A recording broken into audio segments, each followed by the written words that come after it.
We got coach. a different Arthur. We got the market on Arthur Smith. That's right. Arthur Blank is the Home Depot dude. That's correct. So yesterday in Major League Baseball, the Rangers, yet historically now, they've been terrible offensively. We always talk about ways to build a team, ways to build a postseason team. How do you win big time? The Brewers, they should be better than this in the postseason based on their pitching and their defense, but they're not. They haven't been. Well, their offense is terrible. Mark Canha's like their cleanup hitter. You're not gonna win with him as your cleanup hitter. So you got Yelich, you got Contreras, you've got Willie Adames. Like, they've got good pieces, but to me they're missing pop. Yes. So you don't have the ability to hit one out of the park. This is your major competition right now in the NL Central. I know we tend to think like, oh, the NL Central is building quickly here. The Cardinals need to be aggressive. They need to improve themselves. Forget what everybody else is doing. But this is still the mile marker. A team that got swept at home by the Diamondbacks. Diamondbacks, again, won 84 right for the taking. You decide to be aggressive this offseason and make wholesale changes to your pitching staff. Because this is the team to beat. Don't be lazy.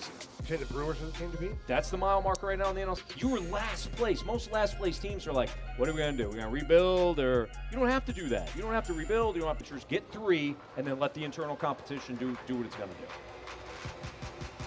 That's what I thought while watching. Like, this is what's representing the NL Central. Yeah. It was depressing to me.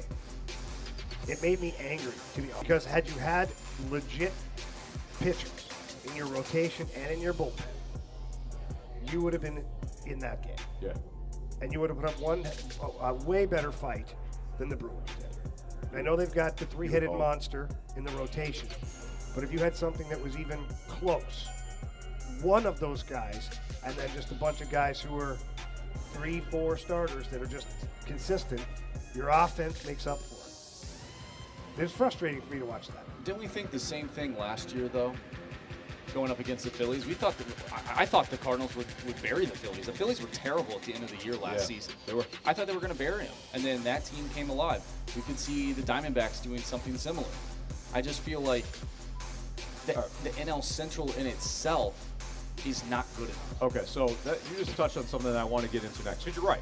It's 2:14. Your time check is brought to you by Clarkson Jewelers, an officially licensed Rolex jeweler. You just said something, Marsh. I want to ask you overall question as it relates to the Cardinals in the postseason. Next here in the Fast Lane, live from Scott Air Force Base here on 101 ESPN. This is Robert Thomas, and it's game day.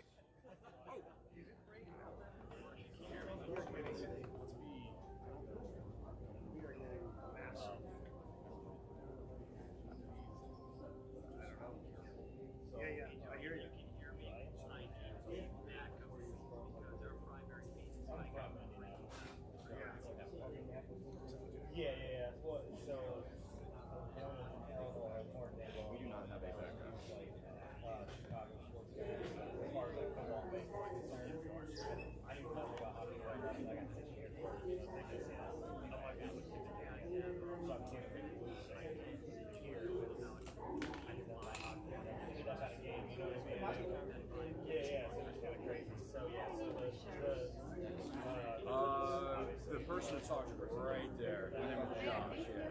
Thank you.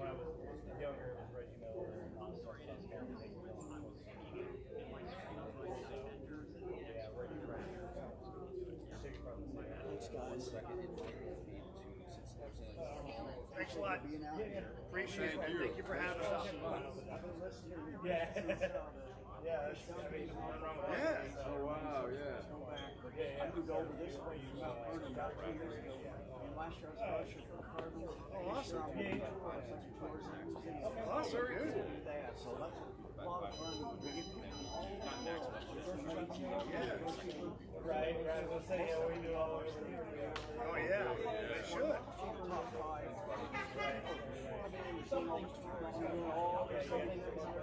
I believe that. You're top 5, they tell me. I do love it. I think it's beautiful. It's clean. My name's Jamie. Nice to meet you. I'm Anthony. It's a pleasure. Andrew. Nice to meet you. I hear you all the time. Right. Like I said, I remember listening to Chris Duncan when I get over this way. Like when you talk about Matt, the first time he was in the series and his knees were shaking, strike one. Yeah. And so he called timeout and back up, and then you think, okay, I did something. I go, what'd you do? He goes, I struck out. Yeah. he was awesome. He was, yes. I think about him a lot. Every time I hear you guys, I do. Thanks for sharing. I just want to get you guys back at it and everything. I want to come and say hi. Thank you. Thanks for stopping by. I'm out there. I'm with the Cardinals all the time. Come by and see us in the museum or come get a tour. I'm the only Keith there, so request Keith to take you on a tour. Deal. Okay? Yeah, thanks, Keith. All right, Keith. Have a good day. God bless you. You too.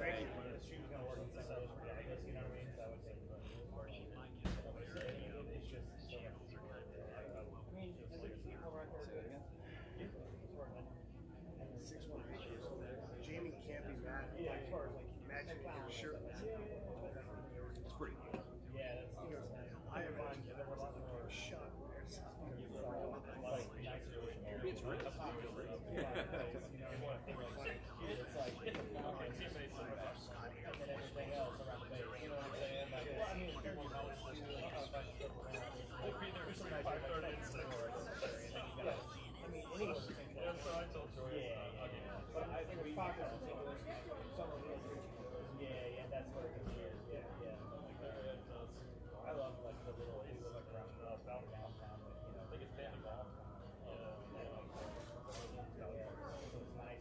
It's a Fastlane on one.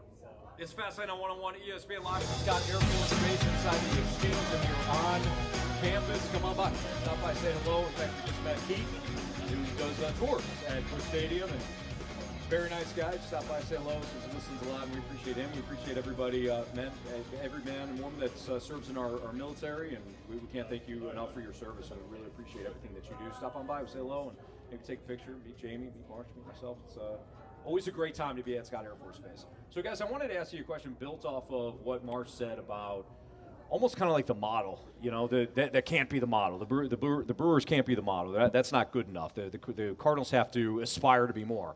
Marsh, I completely agree with you.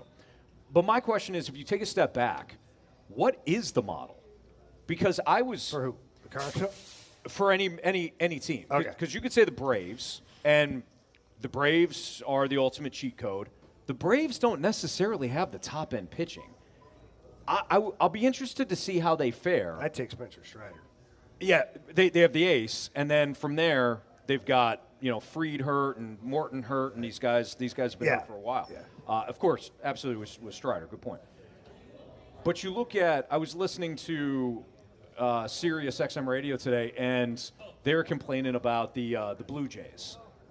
And they're saying the Blue Jays, they took out Jose Barrios yesterday. Damn analytics. Analytics, man. Analytics again. He couldn't handle 4 innings. I started laughing because you know how many runs the Blue Jays scored yesterday? Zero. That'd be 0. 0.0.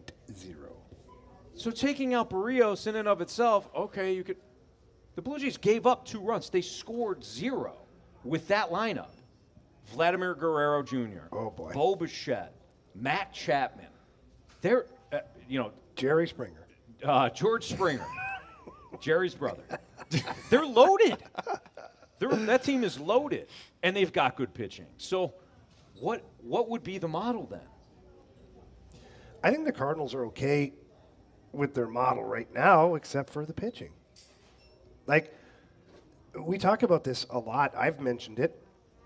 They were trying to bridge the gap with Dakota Hudson, Jake Woodford, Reyes, Jack Flaherty for that purpose, and they missed. So, was it an evaluation thing?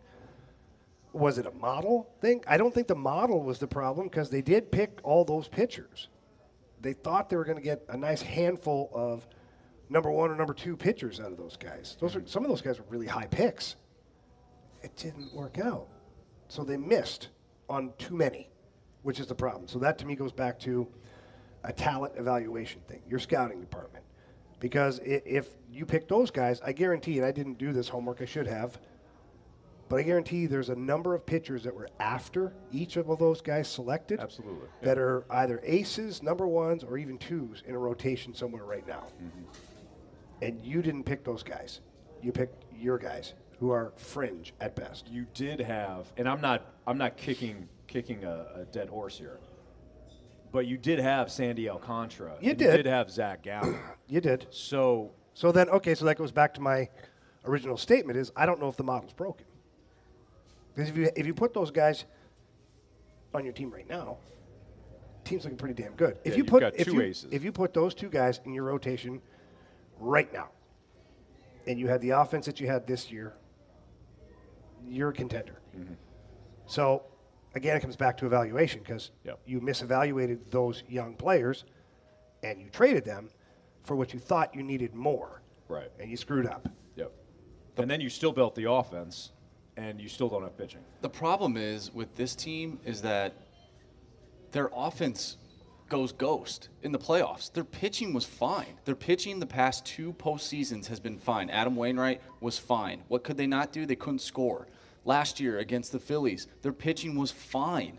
That's why they didn't bring it. That's why they didn't bring anybody in, because they thought, hey, our pitching was great. Jordan Montgomery was great. Jose Quintana, yeah, we didn't get him, but he ended up being hurt pretty much the entire year anyways. Right. We thought we could get by with that. The offense goes ghost in the playoffs. That's been the problem for the Cardinals.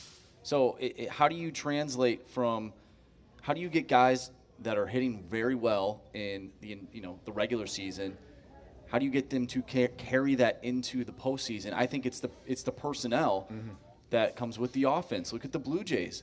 Pretty good offense, right? Well, they went ghost in the playoffs. Their pitching was fine. They only gave up like 2 runs. I think the even better comparison would be the Tampa Bay Rays.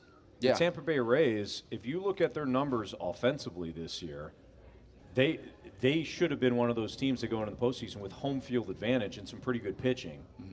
They should. Is there such a thing of home field advantage for the Rays? Probably not. That's a good point. There was more That's a good people point. at Yeah. the final game of the Royals regular season game than That's were at the pathetic. playoffs for That's Royals, pathetic. that's a for the serious Rays. team, Marshy. Come on. That's what I'm saying. That's bad. Major League Baseball's got a major issue. Well, there. thank goodness they're getting a new stadium. If you put that stadium in the same spot, you're going to have the same issues. Is that what they're planning on doing? I think so. Boy, that sounds like fun. But, when you look at kind of team batting and all that, the Rays had a good offense this year. But they faltered. So to answer your question, Marsh, I don't know. Because you could have a good regular season offense, and you go into the postseason, all the bats go cold. Well, that's the problem. Like we've seen with the Cardinals. You need to not play in these 2-3 series games. That's true, too. You have to build a roster that is not just good enough to win the division and be the Brewers of this year, That's a right? great point. You need to give yourself the amount of games that will showcase what your team is over the course of 162. Yeah. You're only giving yourself, like last year, they only gave themselves 2 games. Okay, if you're in a 5-game series, maybe your team does a little bit better. And you don't feel that pressure of, oh my goodness, we lost the first game. We're a game away from being eliminated. Right. And Zach Wheeler's on the bump for the other team. Yeah. Because that's the other. He's pretty good. Yeah. I'll take one of those. So is Aaron Nola. Boy, did he shove. So all the pitchers that the Cardinals should be interested in this offseason, they've all pitched well. They look great. Montgomery has pitched great. Nola pitched great. Gray was very sharp yesterday. You're gonna have options this offseason. Will you pull the trigger? Will you have enough? Will you convince some of these free agents to come here? I mean, this offseason, we continue to talk about it. It's absolutely pivotal. All right, we're live from Scott Air Force Base inside the Exchange. If you're on the base, come by, stop by, say hello. We appreciate everybody that comes on by, and just we have the opportunity to shake your hand because what you're doing. We have fun on the radio. We enjoy our jobs, but what everybody's doing here on base, protecting our freedom, man, that's the real stuff. So if you could stop by, say hello. Again, we'd love to shake your hand and get to know you a little bit. So, Fastlane on 101 ESPN. Let's talk about the Blues. NHL's worst to first. There was a ranking done, right, Marsh? Who did this ranking? The Athletic did. Oh, God. We'll tell you where the Blues ranked. Yeah, I can be happy. That's next on 101 ESPN. Computers, line up. Make your picks. Okay, Jamie, you ready in 30, sir? Hang on, give us some time, Bradford. Sure, no worries. I'm ready. What am I doing? Oh, Pure Performance. Okay. You've got Pure Performance Center. All Yes, right, sir. I'm ready. Okay, 10 seconds. Your picks for this week right now at 101ESPN.com. Refreshed by 5. official beer sponsor of the NFL. Easy to Sunday, easy to enjoy. Take it. Elevate your performance with my friends over at Pure Performance. They are your one-stop shop for all aftermarket modifications, and they are known for their top quality work and outstanding customer service.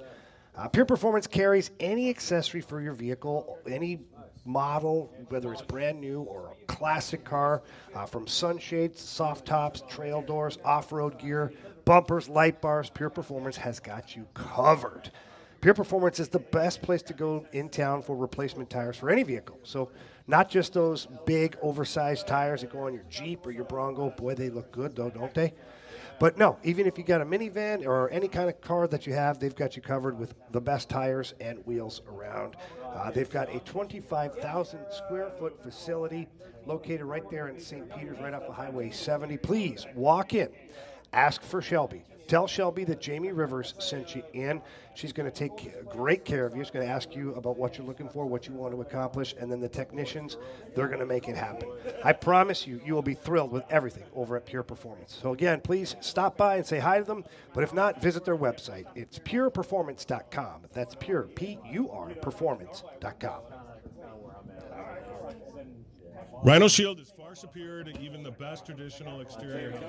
Rhino Shield is 8 to 10 times Chase, come on over. comes with a 25-year transferable warranty. Rhino Shield is the only ceramic coating company that has been chosen by Disney, This Old House, and 3 times on HGTV's Curb Appeal, where every episode is concentrated on unpainted brick, bonds and seals to stucco, wood, hardy, block, color lock, masonite, and more. No better product for those steel and aluminum-sided homes that have become, chalky and tired looking. We coat sloped and flat roofs to extend their life too. After 15 years, we've got a great reputation and a superior product. As long as it's affordable, why wouldn't you do it?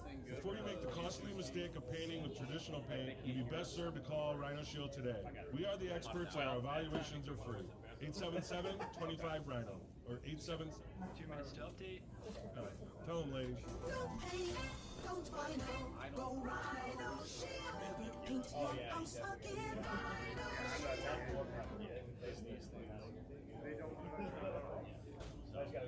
Just guys, we're live every second from 2 to 6. Yeah, that's all.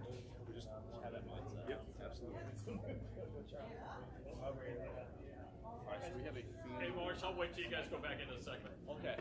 We have a theme next break. Send you that.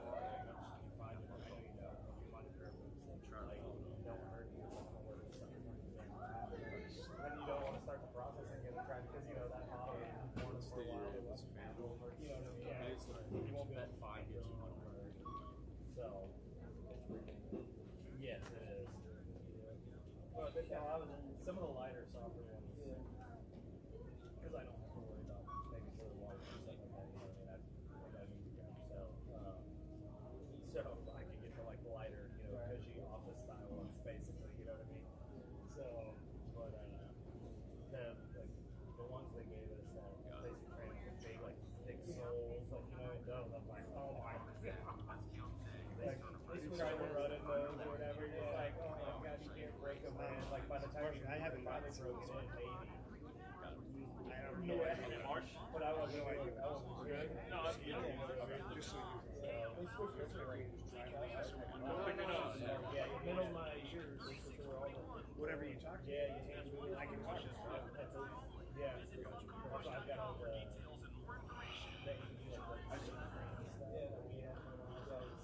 Do you want us to tell you right now what the rank? No, we can say what we're ranked in the NHL.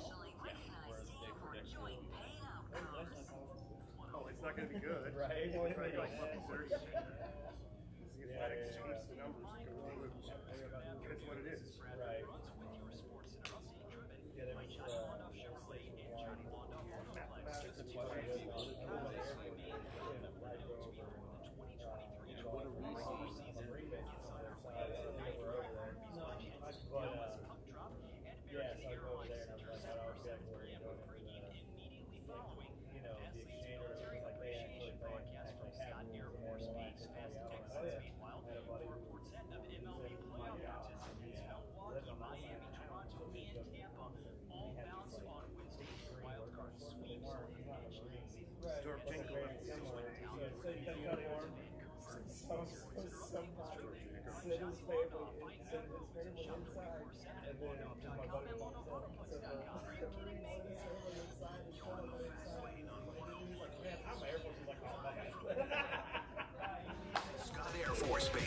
Presented by Budweiser and Air Comfort Service Heating, Cooling, and Insulation. Take it.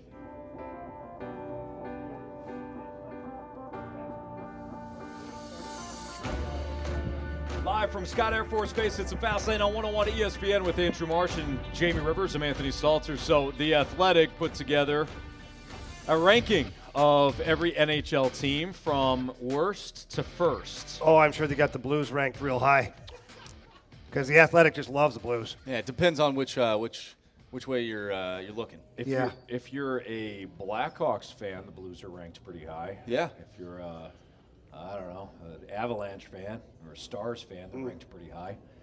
26. 26 what? Overall in the NHL? Blues are ranked 26. Wow. Points, How did they get there? 80.2. Playoffs, 8%. Stanley Cup, 0%. The big question, they say, does St. Louis have enough weapons to outscore its problems? So I think the question is, what are we seeing in the Blues? Because we collectively, and we're biased, but we collectively see a playoff team this year. So what are we seeing that the Athletic is not? Well, I would like to know the exact metrics that they use to come to this, because it's obviously plugged into a computer and they just hit the little enter button and it spits this out, which is fine. But what stats are you cherry picking in order to support your narrative? That's what I want to know. I wish I had the answers to that. I don't have the answers to that. But look, the Blues didn't have a great season last year. That's not a secret. And I don't think that they should just be given a pass as that, oh, everything's going to be back together, everything's going to be just fine, now we're good. Who knows? But what I do think is that Doug Armstrong made this team better in the offseason. What started last year at the trade deadline, he acquired Kapanen, Vrana, and Sammy Blais. Sammy Blais is probably a 15-goal scorer. Jacob Vrana, he almost got you 20 last year in a short period of time with the Blues. It seems like he's scoring almost every night, including the preseason. I think he had 2 goals the other night. 2 goals, 3 goals overall in, I think, 4 games that he's played in the preseason. So I just don't know where the offense isn't going to come from. If you're looking at a team that's going to have a bunch of 50-goal scorers, no, you're not going to have that. But could you have 7 or 8 20-goal scorers? Yeah, it's in play. So I guess the flashiness maybe not there. But I do think the offense is going to be fine. For me, I completely disagree with the Athletic. I think the biggest question mark is the defense. Yeah, that's kind of strange. That, I mean, again, we're a little close. We're close to it, but to not ask. You mean we know what we're talking about? Well, yeah, I would think. And actually, if you read it, does St. Louis have enough weapons to outscore its problems? They're probably suggesting that the problem is defensive. Kind of vague. Because with the Athletic, they could be saying that Jordan Binnington stinks. Knowing the Athletic. Athletic. Outside of our guy, Jeremy Rutherford, of course. It probably is saying that. That's what I'm saying. So the numbers bear out that Jordan Binnington did not have the greatest season last year. However, in diving into the video that I do, because I'm a psychopath, I watch a number of goals, and I counted just off the top of my head 34 goals in a 25-game span that he had no chance on. Yeah. No chance on. And that's not even all the games. That's as far as I've gotten so far, because I'm trying to prove my narrative too. And I get sick and tired of people telling me that the numbers don't lie. The numbers don't lie. Well, I'm creating my own category. It's called empty net even strength goals against your goalie. And this is where we're at. Ones he has no chance on. They go on his goals against, and they go against his save percentage. The two things that people love to, like, what's the save percentage? That tells the whole story, does it? Because if a guy has 4 shots on net and 3 of them are wide open backdoor tap-ins, how's your save percentage? Yeah. It's going to suck. So I don't think the whole story is being communicated when it comes to some of those numbers. Well, and if you're giving up 40 to 50 shots a night, those numbers are going to look a little bit different than somebody else. I think it all has to do with it's a reflection of the guys in front of you too. It is, and that's the problem, right? So there should be, unless it's 5 on 5. Unless it's 5 on 5, guys. Correct me if I'm wrong. You guys know hockey stats better than I do. Oh, come on, Anthony. But is there a reflection? Is there a reflection of defense as a whole? Because you're right, Jamie. A lot of the times we do the lazy thing because we're not watching every game. And we might be watching every Blues game, but we're not watching every single NHL game a night. where we say, well, this guy's got a higher save percentage than Binnington. This guy's doing it, this guy's not. Yet we don't factor in everything in front of Binnington and everything in front of, Vegas last year. There's something to be said that they ran through all those goaltenders and won the Stanley Cup. Like, that's amazing. Yeah, because in part of the play in front of Aiden Hill and everybody else. So, Jamie, is there a statistic, or Marshall, is there a statistic that encompasses defense as a, we'll call it a six-man unit? You have dangerous scoring chances. You have inner slot shots, outer slot shots. Inner slot shots closer to the net. Like those ones that Binner has no chance on. The guys are left all by themselves right down there in front of the net. Those are inner slot shots. Those are high danger opportunities as well. Blues gave up way too many of both of those in those categories. I'm just telling you, I don't care what anybody says, and we're getting the text line here saying that BK said something about Binnington too. Well, I take what BK has to say about Binnington about as much as I can throw a 200-pound freaking gorilla. I got nothing to do with it. But he's a numbers guy. He's a numbers guy, and that's fine. Go be the numbers guy. This year with the Blues changing their defensive scheme, going back to protecting the middle of the ice first and foremost, it's exactly what the Vegas Golden Knights did. The Vegas Golden Knights just lined up bodies in the middle of the ice, dared you to come through the middle, and then after the first shot on net, got rid of the dangerous rebounds, and the goalie only had to make a save. Why do you think the Vegas Golden Knights were able to win a Stanley Cup using 4 different goaltenders? Because their defense was incredible. You telling me all 4 goaltenders were Conn Smythe worthy? No. Yeah, I agree. They weren't.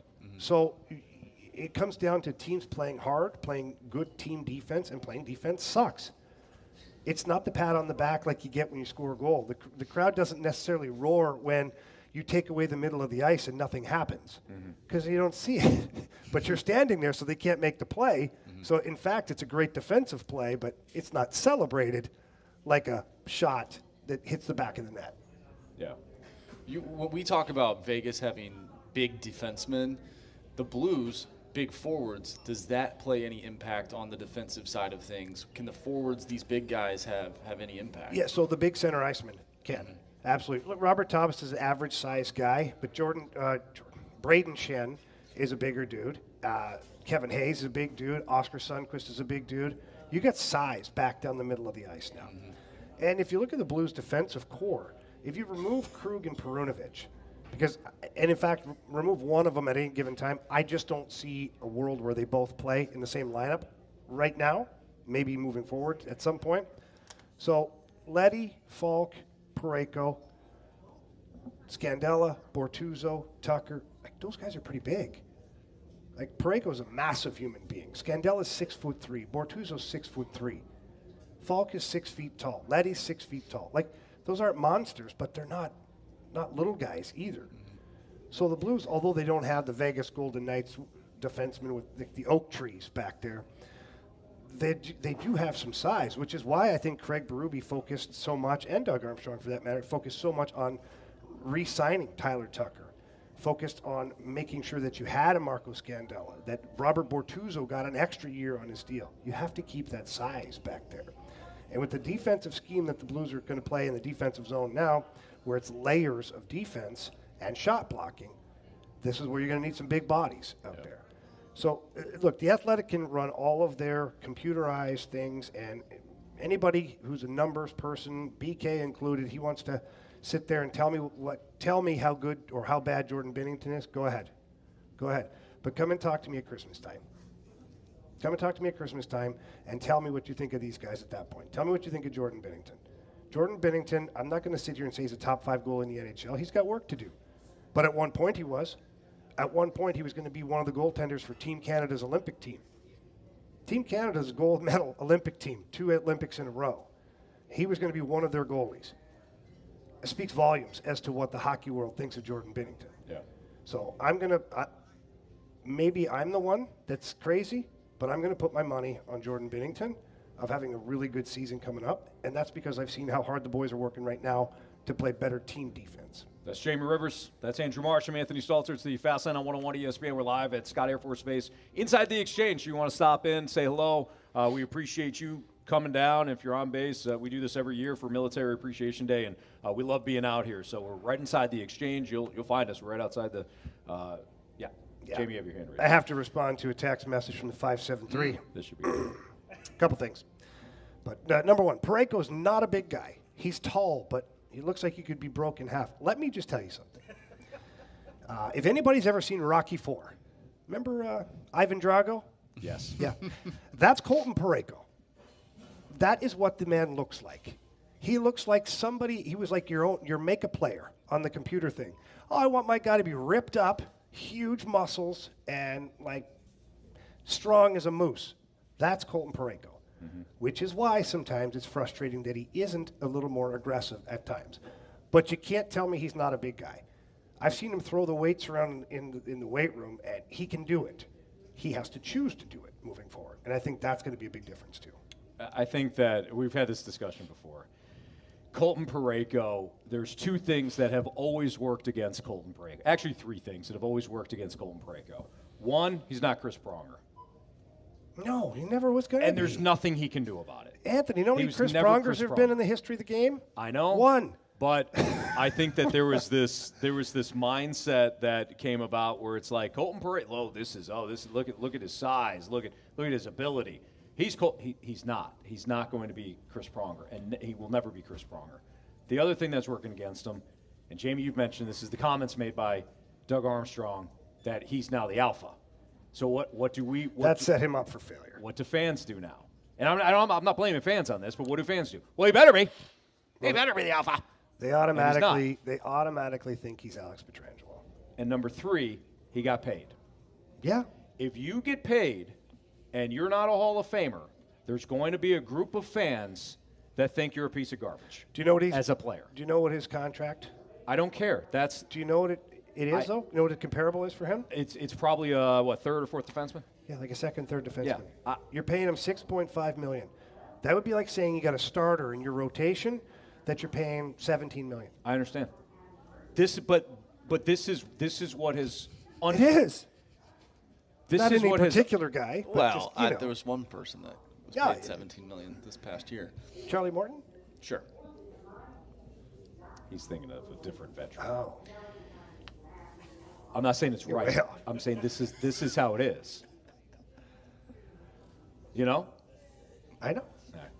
It's Fastlane on 101 ESPN. Tonight, it's a horrible Thursday night football matchup between the Bears and the Commanders.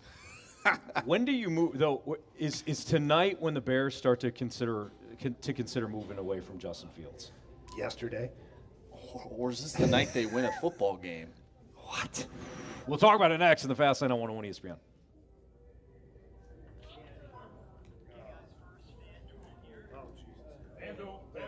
I got you. We're ready. Are we? All right. Thanks, fellas.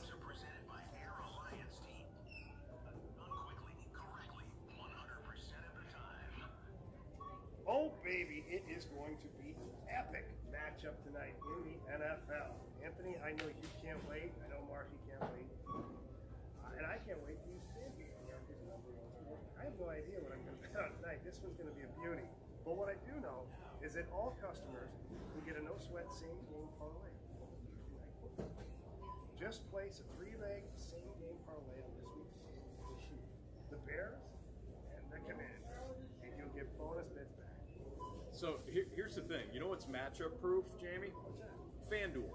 FanDuel's matchup proof because even if the matchup isn't great, like tonight's Commanders and Bears, FanDuel is still going to give you an opportunity to do the same game parlay. So you build your own parlay. Maybe you like the Commanders -6. Maybe you want to look at some of the Sam Howell props or maybe some Justin Fields props because neither team plays much defense. You build your own same game parlay and you're ready to go. It's all courtesy of FanDuel. Then you watch the game and you got a little interest in it, even though it's a bad matchup. So visit FanDuel.com/fast. Again, FanDuel.com/fast so you don't miss out on your chance to get a no-sweat same-game parlay on America's #1 sports book. It's FanDuel, an official sports betting partner of the NFL. So are they supposed to be 5? Is it Thursday night? So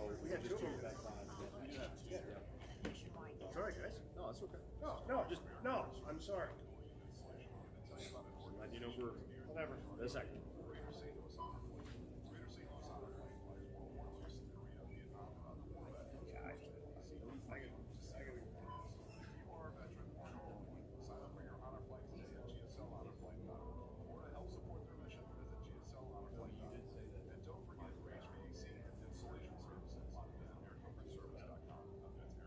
Ryder said you're maybe now? No, I went to draft and went down. Oh, that's why. Yeah. You and your team can easily separate work life from personal life using mobile and web-based apps. Go to manstore.com to learn more. Kelly never makes a boring job still able to pay the bills. Add some excitement to your day by working to Keystone Event Staffing. Employees at Keystone Event Staffing see most of the most popular sporting and concert venues. Say always have a memorable shift. To apply, visit us online at KeystoneEventStaffing.com or call 314-878-7200. That's KeystoneEventStaffing.com. 314-878-7200. Keystone Event Staffing. Better people mean better events. Don't miss your last chance to save big on indoor furniture. Longer break, guys. We still have 2.5% off on sofas, love seats, recliners, and more. In stock and ready to take home today. Save big on plush rocker recliner. Other stores have it for $5.99 penny bucks. At Menards, it's just $349.99 after 11% off. Good while supplies last through October 8th. Savings are mail and rebates, some excluded supplies. See store for details. So on YouTube, can you hit pause and then come back and then actually pick it up on that part? So it's like time delayed? I think so. What do you mean? Because, you know, when I went over to these, I hit pause on the YouTube thing and it stopped. Oh, on your app? Yeah, on the YouTube app. And then when I came back, you can't pause it. That's weird.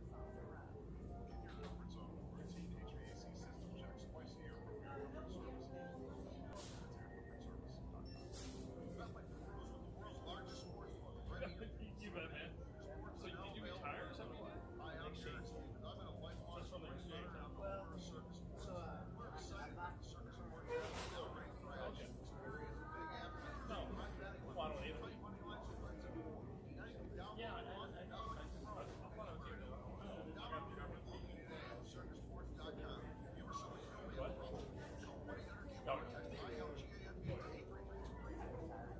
No, I can't. I can't get rid of this. That was the year before the rain. We did it outside. Yeah. Marshy. Oh, if I do, okay, very punctual. Perfect. Insulation. Take it. Well, tonight we got Thursday night football. If you can call. Should give it a good test run before we There you go. hit the road. That'll be good. Actually, I honestly wouldn't be a bad It's not a bad idea. Jamie's going to be out at Valley Sports Midwest for the Blues games this year, so a lot of access units for Jamie. We're live at Scott Air Force Base, right inside the exchange. If you're on the base, like many of you have, you want to come by and say hello, fantastic. Although, since the Riz Show guys left, I feel like the audience is thinned out here. What? Well, should we take it personally? Or? Probably. Yeah. Probably. These guys are mighty popular. Who? For being whiners, they are mighty popular whiners. I think people just feel bad for you. I think You they're too? like, it's almost like, oh, they're always upset. Let's help them out. Let's give them a hug. They have a loyal fan base, Yes, yet they they do. always lose. What team does that remind of? For some reason, they never win. There's a few. I mean, yeah.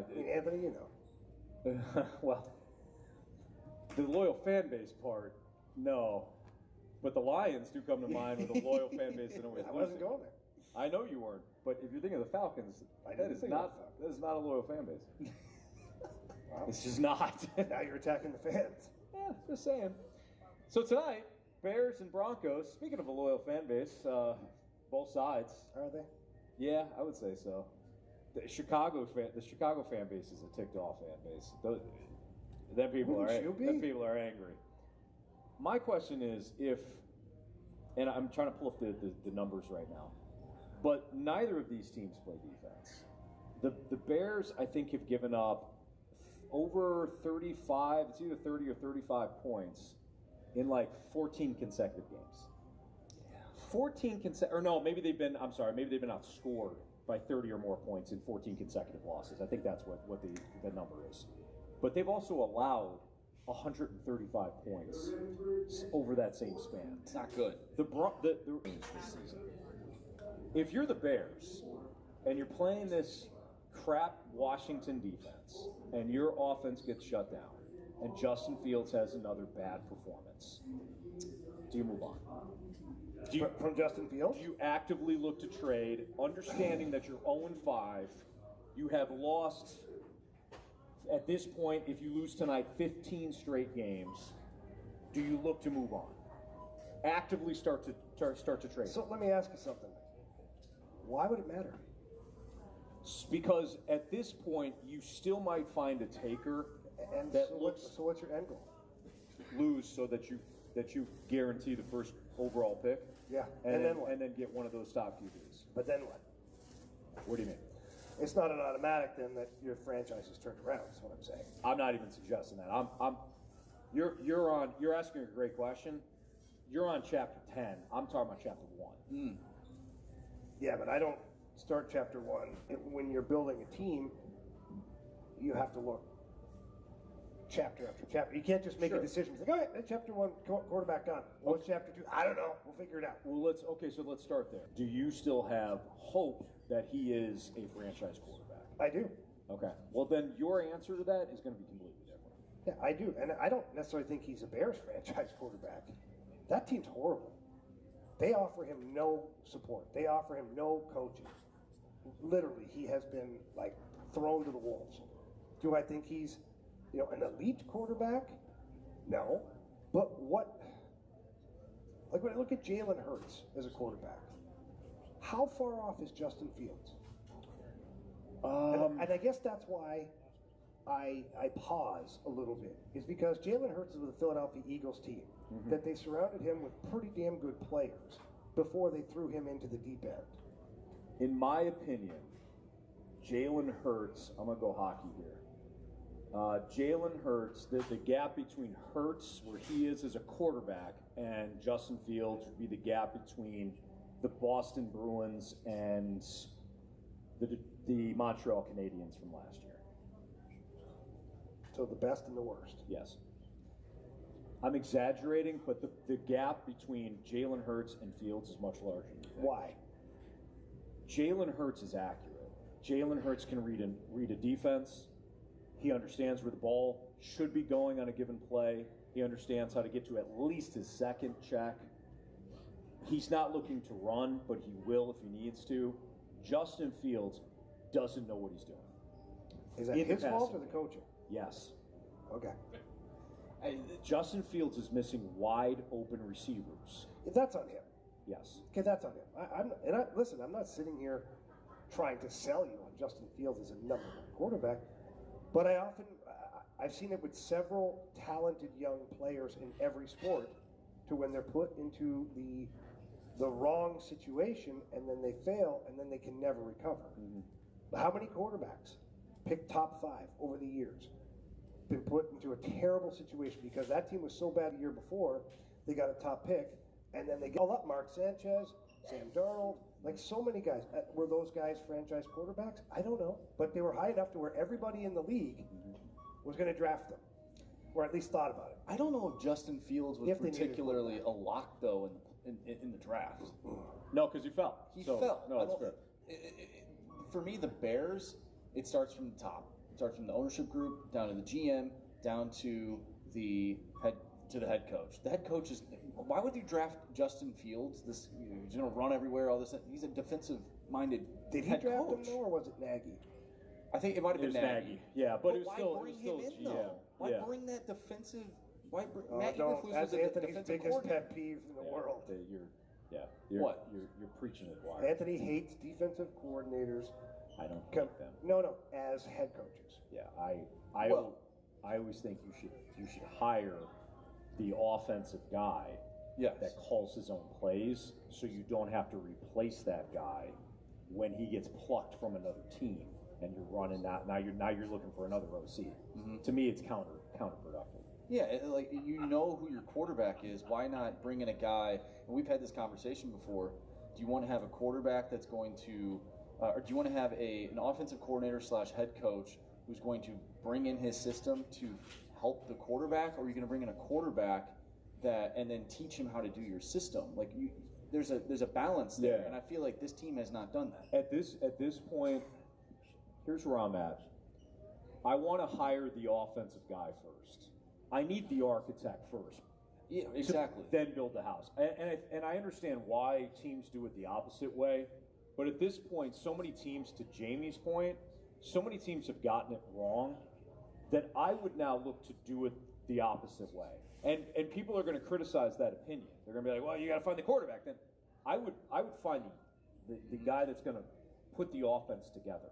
Like and Shanahan. and then have him say, this is what I need. Because here's the hidden secret here. Kyle Shanahan did what with Trey Lance? The number 3 overall pick. They traded basically to get him. They traded picks. They traded up. Really good players, yeah. They traded up. What has he done with Mr. Irrelevant?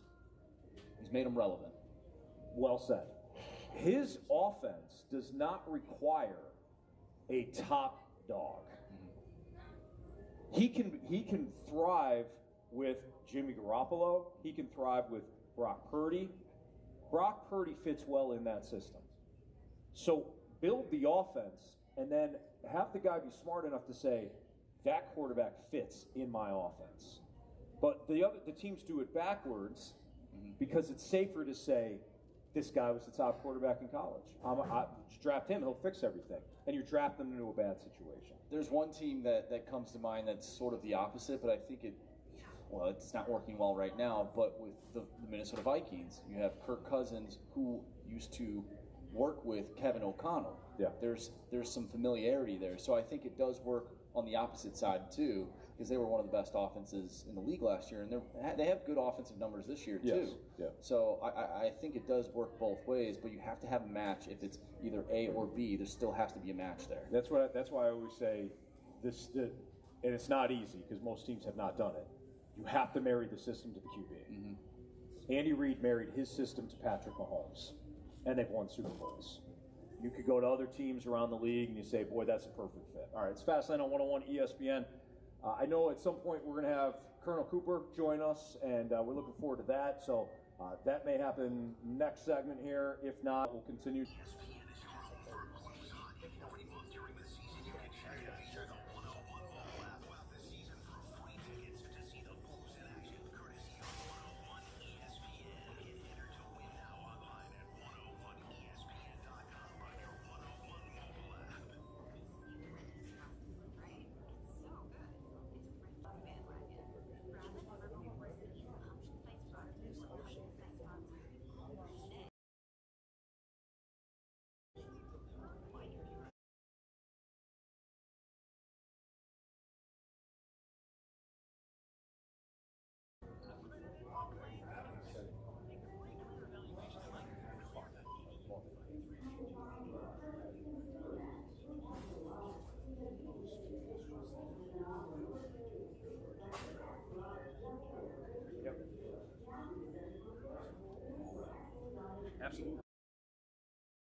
and Jamie Rivers.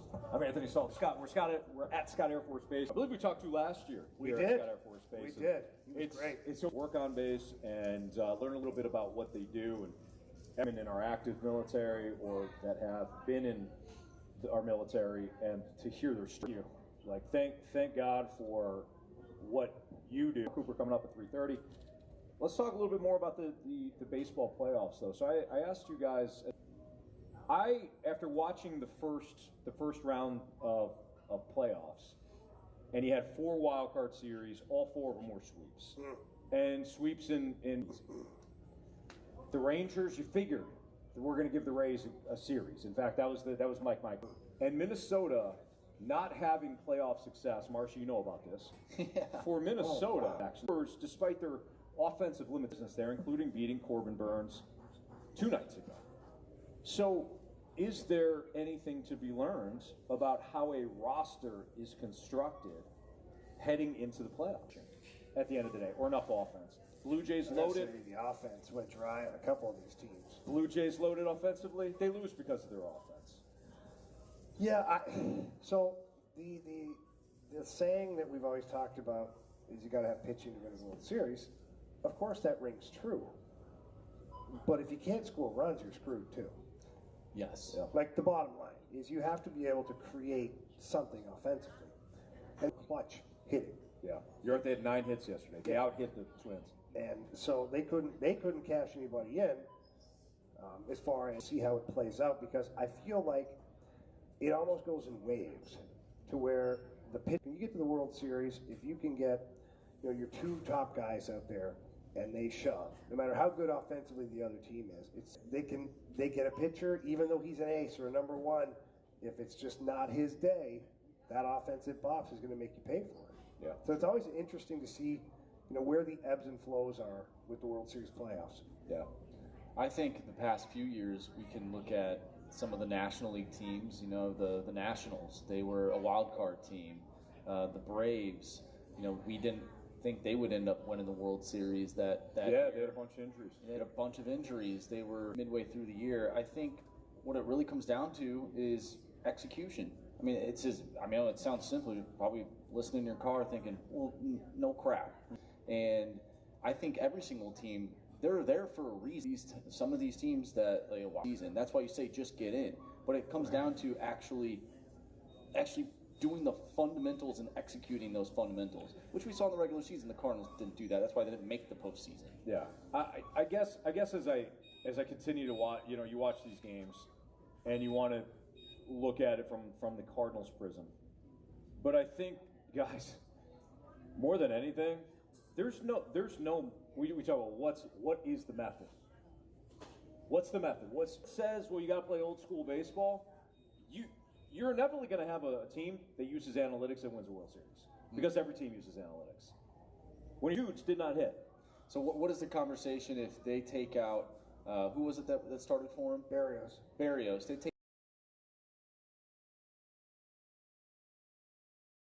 have a revenge game, or whatever. But talking about the hitters. You're talking about the hitters. You're talking about whoever came through. I've heard people say, well, you got to go with an old school manager like Bruce Bochy. Okay. Lovolo hadn't been in the postseason yet. His team just upset the biggest upset of the first round, of the wild card round, the Diamondbacks. Yeah, but this is my pushback. So you can't say it's not like it's experience. If you don't have the experience and you win, then what? Well, that is Dusty Baker is a heck of a manager. He's old school too. But then you had Buck Showalter, who failed. You had Tony La Russa. As much as we love Tony, he failed in Chicago. Mm-hmm. So when you're talking old school guys, it's no different than some of the younger guys now. Yeah. Some of them are hit or miss when it comes to the way they're able to manage their team. Right. I wonder if it's a cold for 6, 7, 8 years now in a row. You look at the Atlanta Braves; they're now becoming the powerhouse of the National League. The Dodgers were once that. The Cardinals were once that in the early 2010s. Then the Giants, they also had a run as well. I wonder if that has anything to do with when these players get to a certain spot in the season, they know how to overcome certain disadvantages because they've been there, they've done that. And I feel like these teams that do succeed, they have those veterans that can either do it themselves or at least funnel some confidence into some of the young players. Baseball, with all the numbers and the statistics and the advanced metrics, I think that comment that I just made is going to drive people crazy. But it's not measurable. What David Freese did in 2011 is not measurable. Exactly. He could have been benched for, more of a method. Yeah. If you get to the postseason, there is something to be said for. It's kind of about grit and execution. Giants. That guy came out of nowhere. Yeah. Who was picked? You know when they picked him up? It wasn't even the trade deadline. It was when they still had the waiver wire deadline. Yeah. They picked him up on the waiver wire trade deadline from. He just had a great run, and the Cardinals have had those guys too. David Eckstein, probably the number one. All right, it's Fast Line on 101 ESPN. Let's do hot take.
Before this, I was a marketing manager at a record store.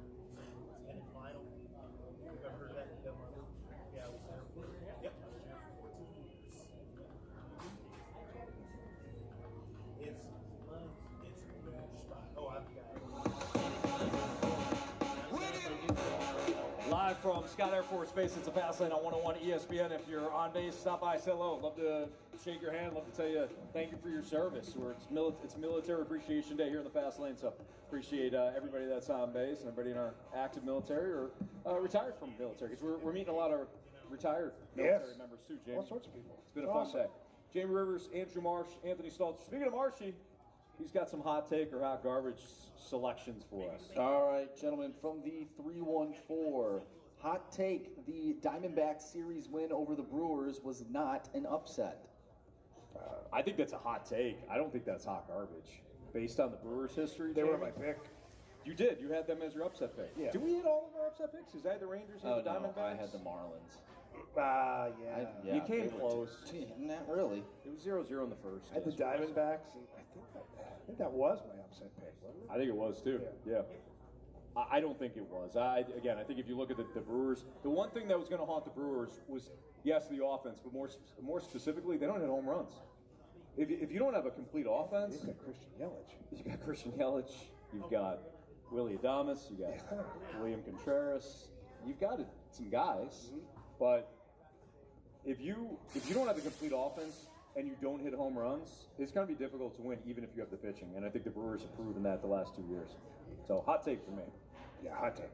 From the 636, the Cards won't win in the postseason without an experienced manager. Hot take.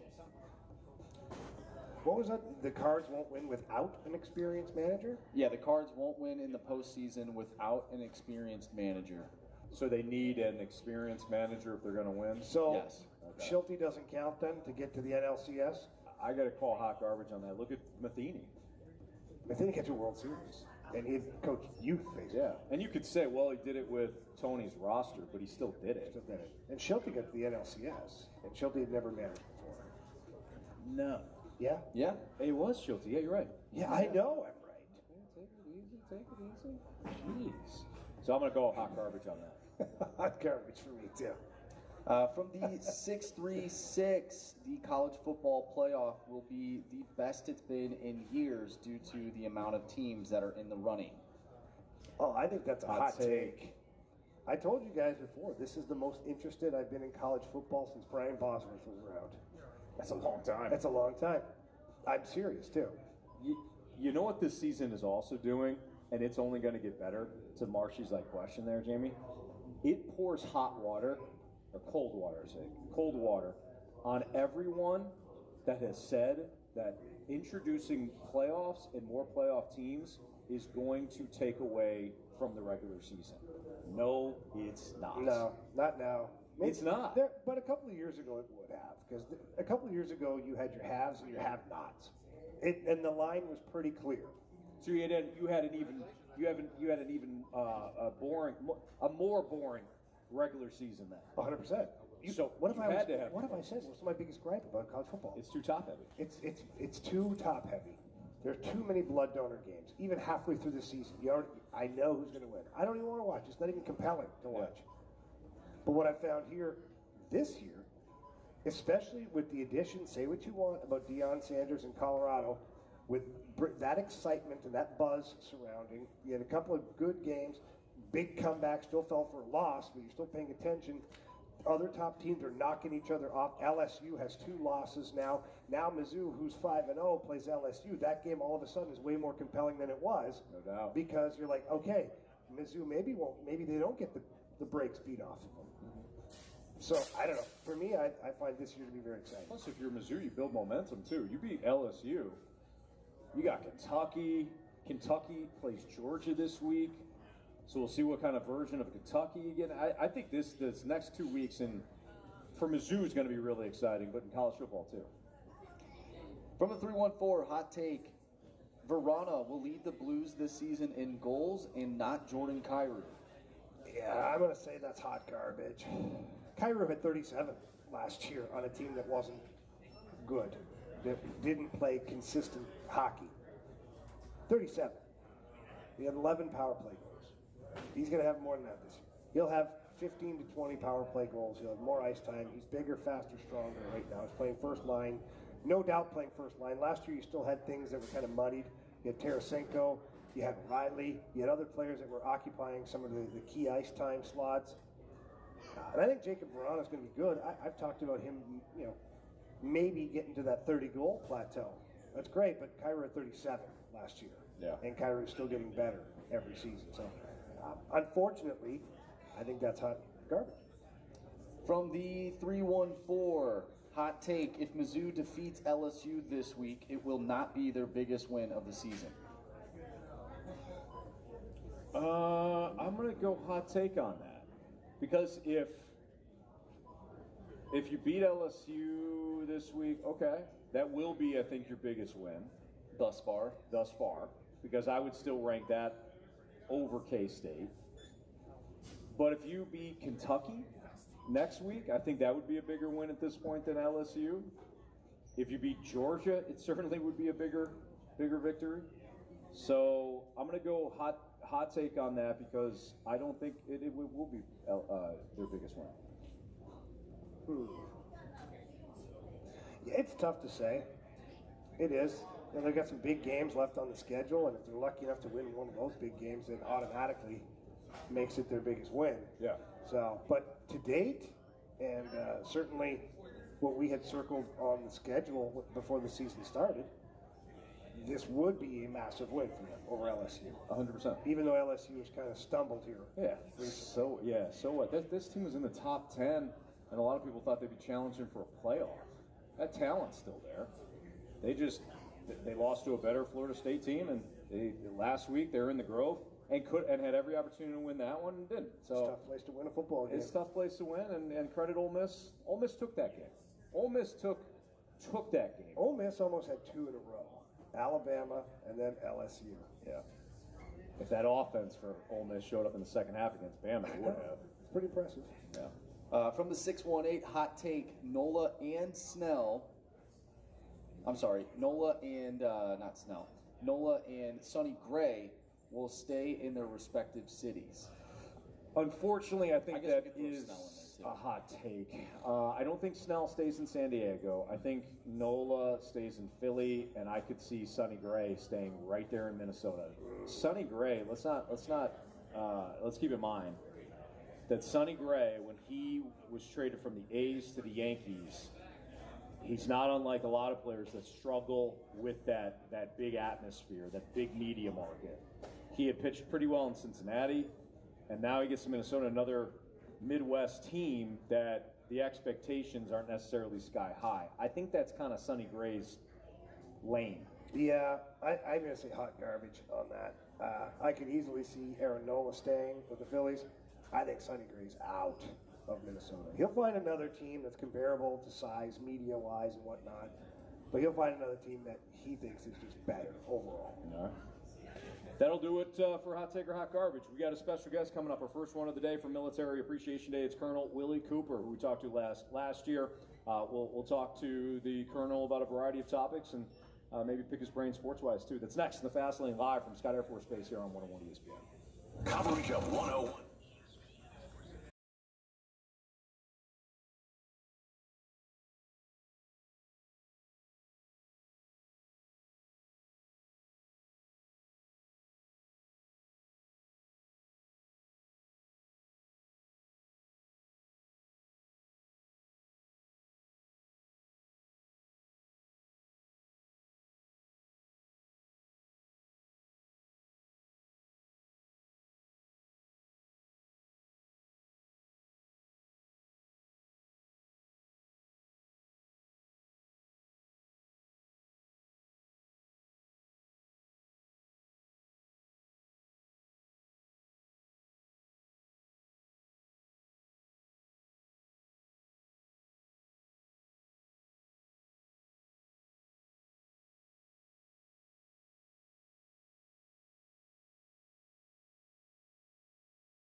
Appreciation Day at Scott Air Force Base. Presented by Budweiser and Air Comfort Service Heating, Cooling, and Insulation. Take it. One of our favorite days of the year is to broadcast live at Scott Air Force Base for Military Appreciation Day. And one of the things that we love is getting a chance to chat with some of the men and women in our military that are either working or live right on Scott Air Force Base. Jamie Rivers, Anthony Stalter, Fastlane. Colonel Willie Cooper joined us last year, and we had a blast with him, and he's back once again. First of all, Colonel, thank you for all that you do. Thank you for your service, and thanks for joining us here again today. We're a couple of psychopaths, but we're glad you came back. So. Fellas, I appreciate you guys first off, come back out again. It does show a lot of connection to have folks come out to see us at our base in our natural habitat. And then thank you again for allowing me to come back because, you could have got rid of me, all right? There's other folks here that you can talk to that'd be more impressive. So I appreciate you guys taking time to let me play in your sandbox for me. No, it's our pleasure. Welcome in. So if you're going to play in the sandbox, though, we're going to talk sports. That's fair. So I remember this from a year ago because I had asked you, so let me just one more time again, who's your teams? And as soon as you said Atlanta, I remember. Okay, yeah, that's right. So I'll save that for last. So we'll save that for the football team because that's a neutral place right now. Okay. 49ers fans, so that's been a good year. Right? It's been a great. What a team! Yes, it's exactly. a team. So I could play quarterback on that team. Well, that's a stretch. I know it's okay, but I appreciate the confidence. Yeah, no, I mean they put together a heck of a squad. They have. I mean, 49ers football. Honestly, it's great to have them back. It is because I grew up on 49ers football. Joe Montana, Jerry Rice, all those guys, and then it disappeared for a bit. It was rough. It was rough to say the least. It was a little bit shaky there. Yeah. So I'm happy that they're back. Unfortunately, my wife is a Kansas City Chiefs fan, so we have our ties with butt heads. Oh, okay. But we're still married. Okay, good. Now, okay, so your wife's a Kansas City Chiefs fan. She is. Okay, so is she happy about Taylor Swift, Travis Kelce? She is. Is she worried that it'll affect his play? No, she's not worried. She loves it. Okay. Yeah. And to be fair, how can the NFL not love it? That's a lot of extra eyeballs coming your way. Oh, they are milking that thing too. Yeah. As they should. Right? Yeah, why not? The age range is spanning now, big time. Yeah, when my 14-year-old daughter is like, I want to get a Kelce jersey because she's a out Swiftie. of the blue, right? Yeah. So I've seen all the extra pub he's received with his socials and his jerseys, and you're like, all right, man, this is good. I don't know if it was manufactured or not. That's greatness. Oh, big time. Right. So, Colonel, what's the age range now for the 49ers? Because, I'm a downtrodden Falcon fan, but because of one guy. Right. What's your one guy? Prime time. It was okay, Deion. That's fair. I love Deion. Yeah, so I started when he was with the Falcons. Now he goes to the 49ers. Right. And it took me a long time to get back on the Deion train. Yeah, so I understand that. For you, was it one player? So Jerry Rice. Okay, right? that's a pretty good one. Being I was a California kid, right? Yeah. My one grandparent loved the Rams at the time, the LA Rams. One grandparent loved the Oakland Raiders. My mom loved the 49ers. I see you shout out over there, right?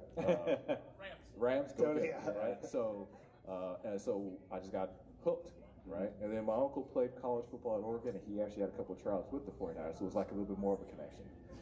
So that was the start of a long, complicated relationship with the 49ers. There's a lot of good times, and there's a lot of times you're like, I don't know what we're doing. Right? Sure.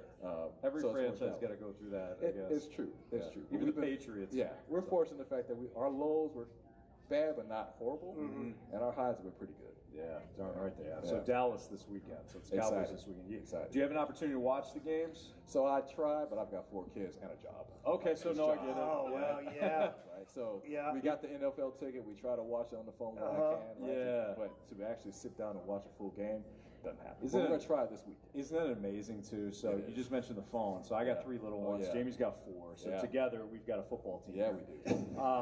But it's amazing. Like somebody say on the text, "Oh, you gotta watch the game on TV." Right. I start laughing. Exactly. No, I got my phone. Right. Because Sesame Street's on for the 42nd day in a row, and I'm like this trying to watch the game. So I appreciate somebody else has got to go. Yeah. It travels. It travels well. Yeah. So, big time. Yeah. I try to be present, but there are times where my wife just understands. Hey, listen, it's the 49ers. Cut me a break here. Right? Give me a little bit. She's like, no, I'm not a Chiefs fan. Yeah. But she's good because she's a Chiefs fan, and we're typically in the Midwest. She's always been able to see the Chiefs. Yeah, that's true. Yeah, right? Where I've been here and I was out east, the chance of the 49ers being on Fox or CBS when times were roll. It was tough, right? Those Sunday ticket commercials are like aimed at exactly towards me, right? All right. So you said that we'll save it for last. I know you're a Lakers fan too. That's true. But you're a Braves fan. I am. Now, it's a little easier to say you're a Braves fan now than when we talked to you a year ago when the Cardinals were in the playoffs. That's fair, but I've stayed pretty consistent. Right? And here's what's great, right?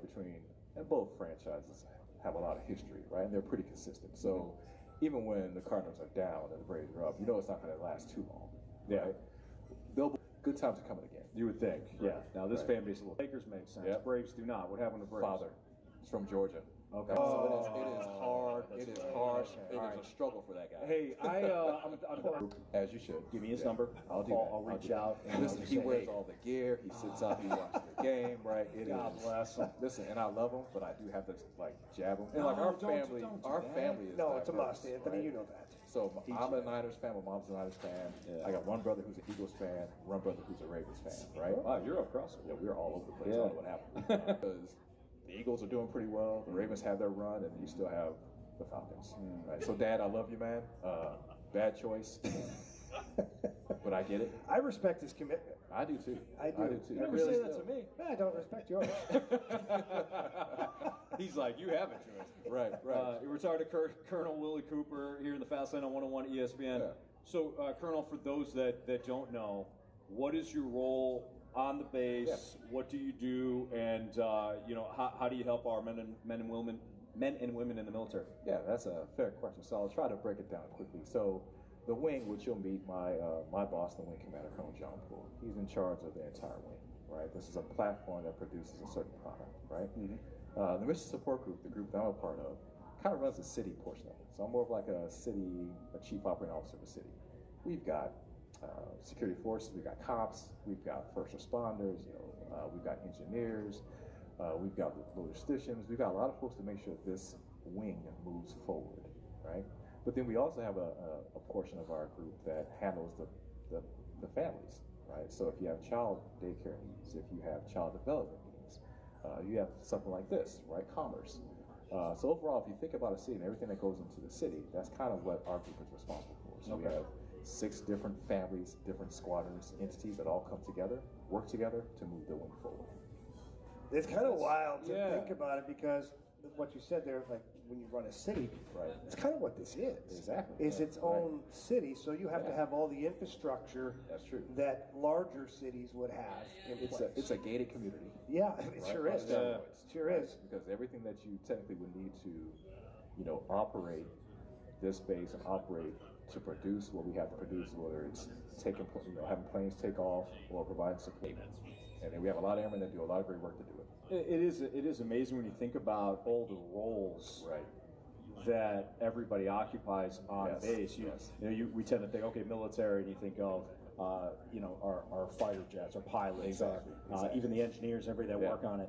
Yeah. What you don't think about is everything that goes on because these are human beings and they live and they have to eat and they have to take care of their families and it's always interesting to hear about. It's a interesting culture to be a part of, just because it is so different, right? If I were on the outside community, my job would be to produce whatever I do to produce. But my job wouldn't necessarily be concerned about protecting the folks and make sure that their families are taken care of, make sure they're taken care of, make sure they're being developed.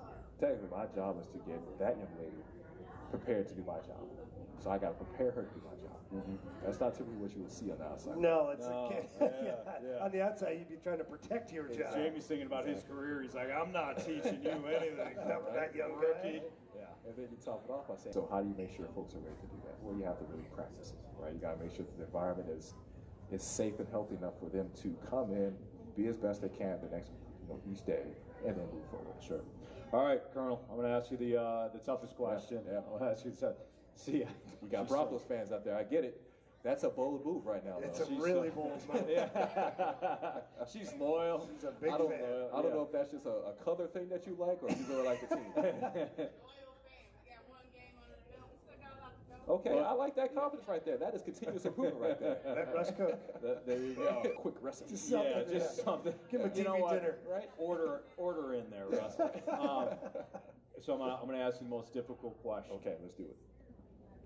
That's dramatic pause.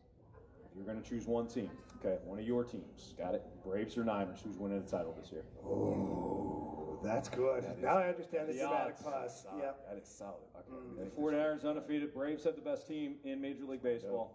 That's true. That's true. But I'm giving you one roll of dice. Listen, the baseball players don't know. On the other hand, with football, it's one game. Yeah. Right. And we saw last year with the Niners.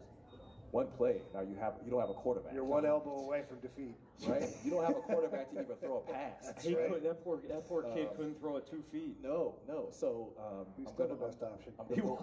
When I look at the NFC overall, based on what they did last year, based on how much more confidence Brock Purdy has this year, and how much more they have around them this year, I feel pretty confident. That's our pick too. That's our team. Our pick too.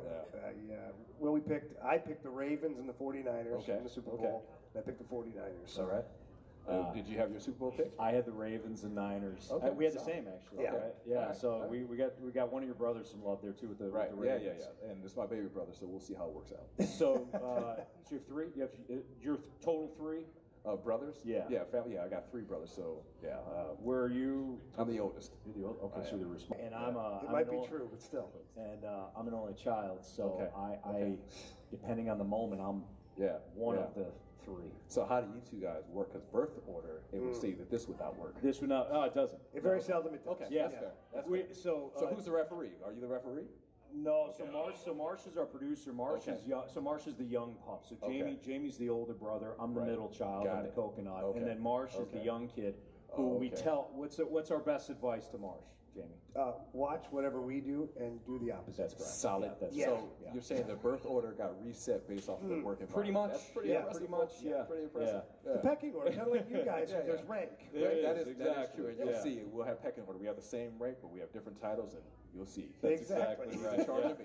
Right? Colonel Willie Cooper. Man, Yeah. it's a Hey, pleasure. I Love appreciate having you it. on our Thank show. you Thank you so so much. much. Appreciate Thank you you guys for coming out everything again. that you're doing. Thank you guys. We're live from Scott Air Force Base, right inside the Exchange on Scott Air Force Base. So come by, say hello. We really enjoy our broadcast here. We love doing it. So why don't we do NFL Better Bet next? It's in the Fast Lane on 101 ESPN. Nailed it. Awesome. Can we take a picture?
101 ESPN. Presented by Budweiser and Air Comfort Service Heating, Cooling, and Insulation.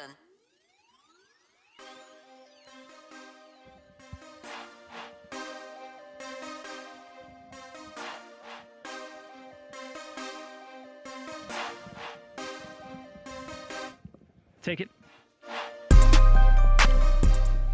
It's a Fast Lane on 101 ESPN. We're live from Scott Air Force Base right inside the Exchange on base. We love being here for Military Appreciation Day. Andrew Marsh, Jamie Rivers, Anthony Stalter. Speaking of Marsh, in less than 10 minutes, he's got a gauntlet trophy that he has to defend. Sean. What? Oh, that's right. Yeah. Sean got every question right the first time against me and Random. Only got one yesterday. That's all he needed. That's all he needed. So Sean's going to take on Marsh in 10 minutes. Let's have some more Mizzou questions, Grant. You fired him. He's no longer there. That's a good point. Better bet.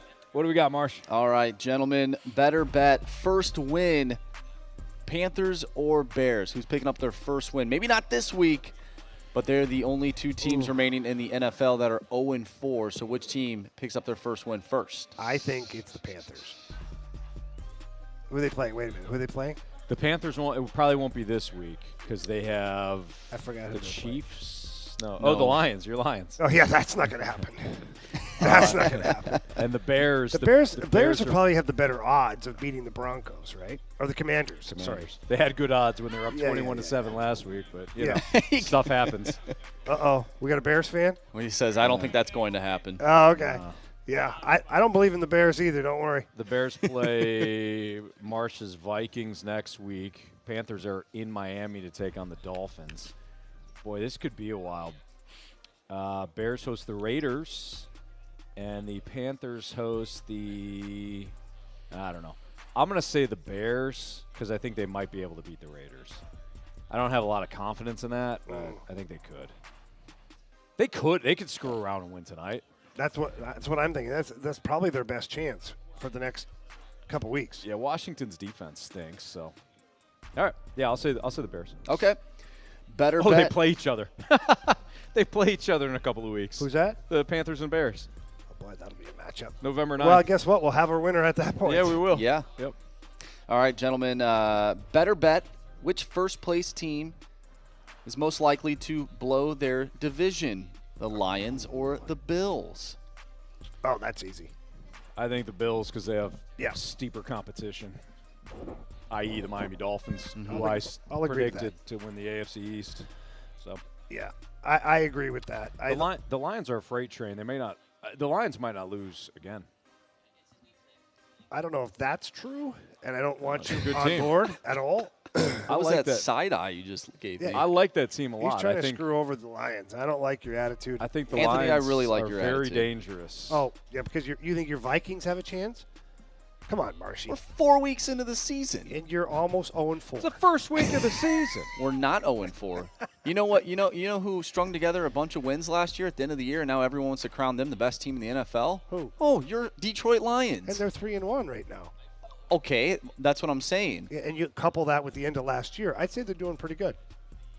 That's not the point. The point is you brought up that was your point. The point is that your team last year was terrible in the first half and almost made the playoffs. They after weren't they terrible.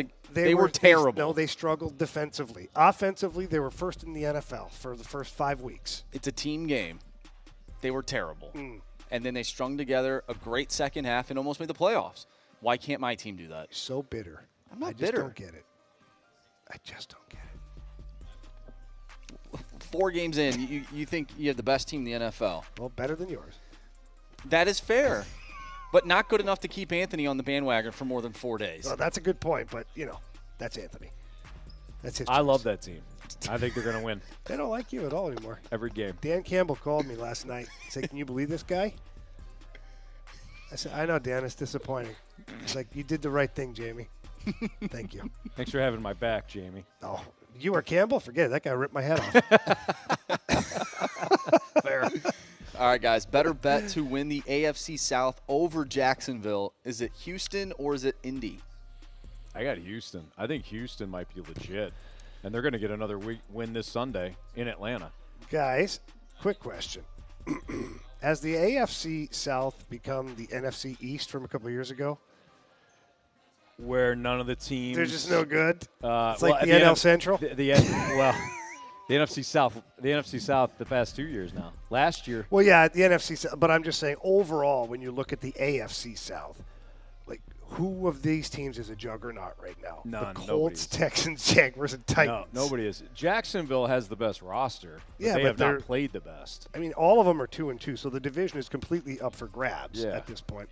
I do feel like Jacksonville will win this division just because they have the better team. Yeah. But it's kind of that's a messy division. It is. Houston is that rebuilds. They got the right guy. They got the right guys. D'Amico Ryan's coming in and C.J. Stroud coming in. I think they're legit-ish. And they're going to beat the Falcons probably 40-6. Probably. Yeah. All right, better bet to trade for a quarterback, the Falcons or the Jets? I don't think either team will. But if I had to go with one, I will say the Jets. See, I'm going to go the other way and say the Falcons. Reason being is because once the Jets finally decide that they have to trade for a quarterback, it's going to be too far gone. They're already 1-3. They might be 1-4 or 1-5 by the time they trade for a quarterback. Yeah. Whereas the Falcons in that NFC South, that juggernaut, they're 2-2 in second place right now. If they upgraded the quarterback, they could push for the division. So I feel like they would be more motivated to go get a quarterback. Yeah. All right, last one here. Better bet to lose first. We talked about the teams that have not won a game. Let's talk about the teams that have not lost a game. Better bet to lose first. Is it Philadelphia or San Francisco? Based on how both teams are playing, I would say Philadelphia. San Francisco looks unbeatable right now. Philly had a rough one last week. They had a rough one last week. Minnesota gave them a game. New England came back on them. The Eagles go to L.A. to face the Rams. They're at the Jets. Then they have the Dolphins. The 49ers. They got the Cowboys, Browns, Vikings, Bengals, Jaguars. I mean, the schedules are – I think it's the Eagles. Because after – they got to face Miami. They got to face Dallas. They got to face Kansas City, Buffalo. Oh, those two teams play December 3rd. I'll say the Eagles. Again, based on how the two teams are playing, the Eagles have played in more close games to this point. So if we're kind of going by that metric, I'll say the Eagles. Yeah, me too. All right. I agree. All right, Marsh, you ready? I am ready. Where should I go? Should I go outside? You probably have to go out front. You probably have to now, go out front. I do see that two representatives wearing Budweiser T-shirts. Okay. Out there. I don't know what they're doing, but I'm intrigued. So I'd like you to go on a bit I'll of go a find out. Why don't scouting you go get us mission. a couple of buds? Okay. Or And, T-shirts or whatever. And then why don't you come back in after the gauntlet? Don't come back in without the beer, though. Cool. Okay, I'm not sure if they actually have beer, You know, but Marsh, I will all- find out. They've All got we're asking some you kind of is cooler out there. Yeah, Okay. all we're asking you to do is to merely ask, Yes. okay? Yeah, I ask can do about that. the beer. I can do That's that. all Yeah. Jamie and I are Okay. really requiring from Tell you to them do. Anthony sent you. Yeah. Of course. That will go nowhere. But so I tell them Jamie sent me? You could try. It doesn't work very good anywhere drop, else. drop Jamie What? Rivers. Just drop Jamie Rivers' name. Okay. See how far it goes. Oh, boy. Gauntlet He next. might get punched in the face. I want to win ESPN.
right, 4:04. Your time check is brought to you by Clarkson Jewelers, an officially licensed Rolex jeweler with Jamie Rivers. I'm Anthony Stalter. We are live inside the Exchange at Scott Air Force Base for Military Appreciation Day, and it is now time, Jamie, for the gauntlet.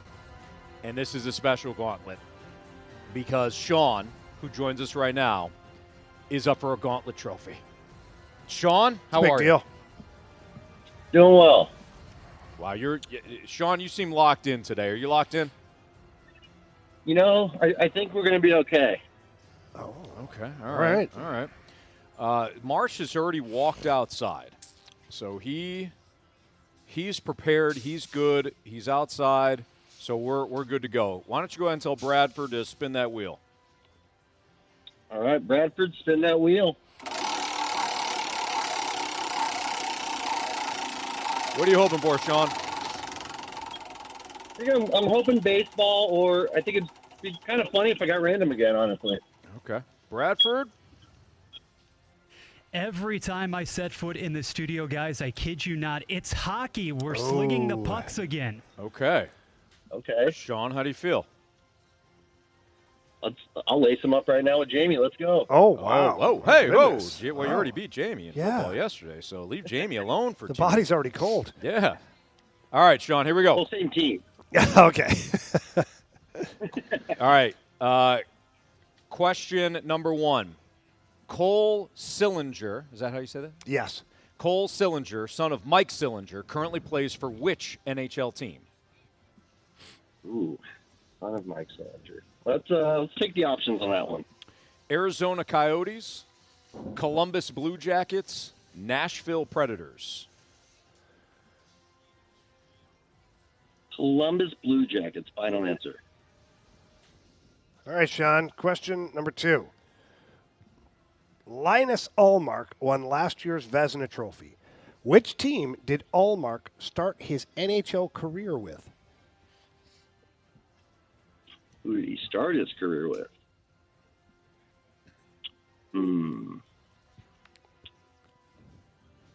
Let's take the options again. All right. Was it the Buffalo Sabres, the Colorado Avalanche, or the Vancouver Canucks?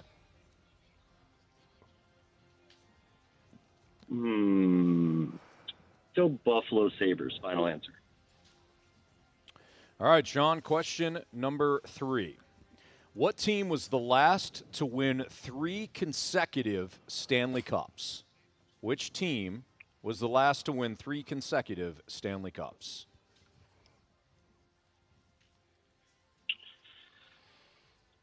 Chicago Blackhawks, final answer. All right, final question of the day. Question number 4. Who started the games in the Stanley Cup final for the Pittsburgh Penguins when they won their cups in 2016 and 2017? Matt Murray, final answer. Okay, we'll see if we can flag down Marsh here. Not sure how we're going to do this. Yeah, we might need some help. Okay, I think our street team or Josh is going out and get him. So all right, great. Josh going to get him. Sean, how you feel? I feel okay. Marshy's comes down with the hammer on these trophy rounds, and he's pretty good at hockey too. So yeah, he's a pretty good closer. Give him that. We'll see if he did he do the one thing. He did. He did the one thing that we asked him to do. He brought in beers. Well done, Andrew Marsh. I don't even care if he wins now. I don't even care either. I mean, I do, but you guys are winning now. Nice job, Marsh. He came in with some buds. And this is sponsored by Budweiser, so this is it's all appropriate. Thank you, Marsh. Well done. I hope you win now. Not that I wasn't rooting for you before. No offense, Sean. Okay, but good point. We don't want to hand out. We don't want to hand out trophies. All right. All right. Are you ready, Marsh? I'm ready to go. Okay. Your category today, and by the way, pack a lunch. Oh boy, is hockey.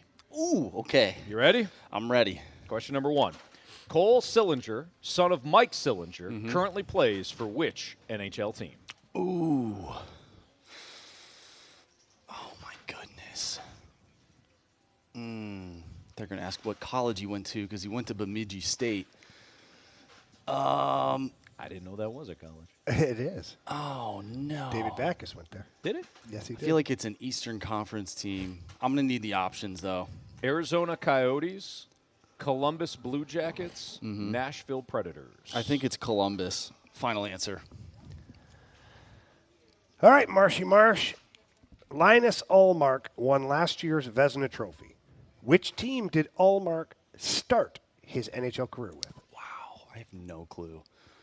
I mean, maybe it's just the Bruins. Could be. I don't know. Let's use the options.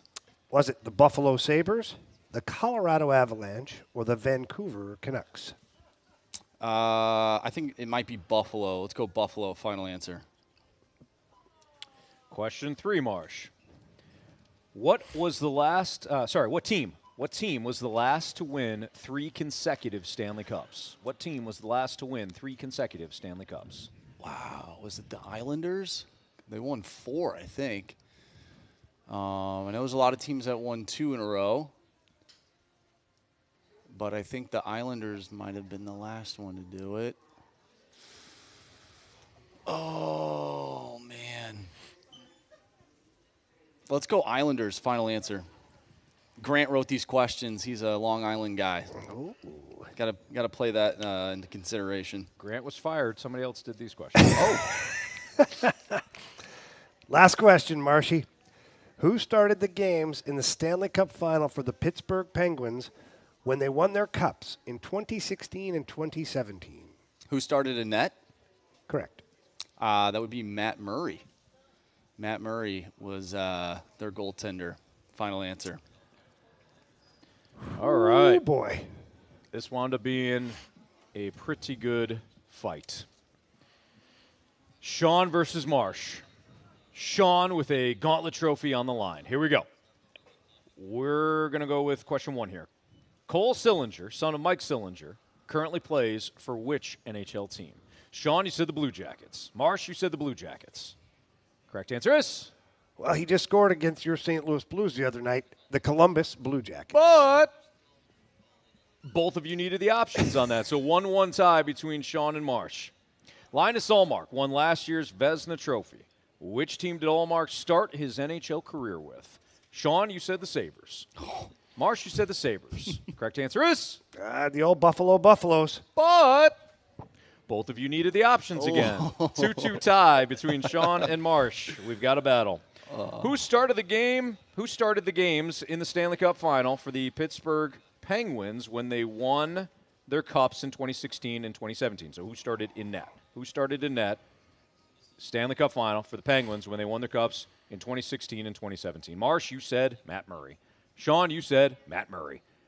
Correct answer is? Matt Murray. But neither of you needed the options on that. Oh, no. We're tied, 4-4. The only question that you guys did not match up on is this one. Yep. What team was the last to win 3 consecutive Stanley Cups? What team was the last to win 3 consecutive Stanley Cups? Sean, you said the Chicago Blackhawks. Marsh, you said the Jamie Rivers New York Islanders. If it's the Blackhawks, Sean gets himself a gauntlet trophy. If it's the Islanders, Marsh comes up with a huge save. If it's literally any other team in the NHL, we got a walk-off. Sean. You have chosen poorly.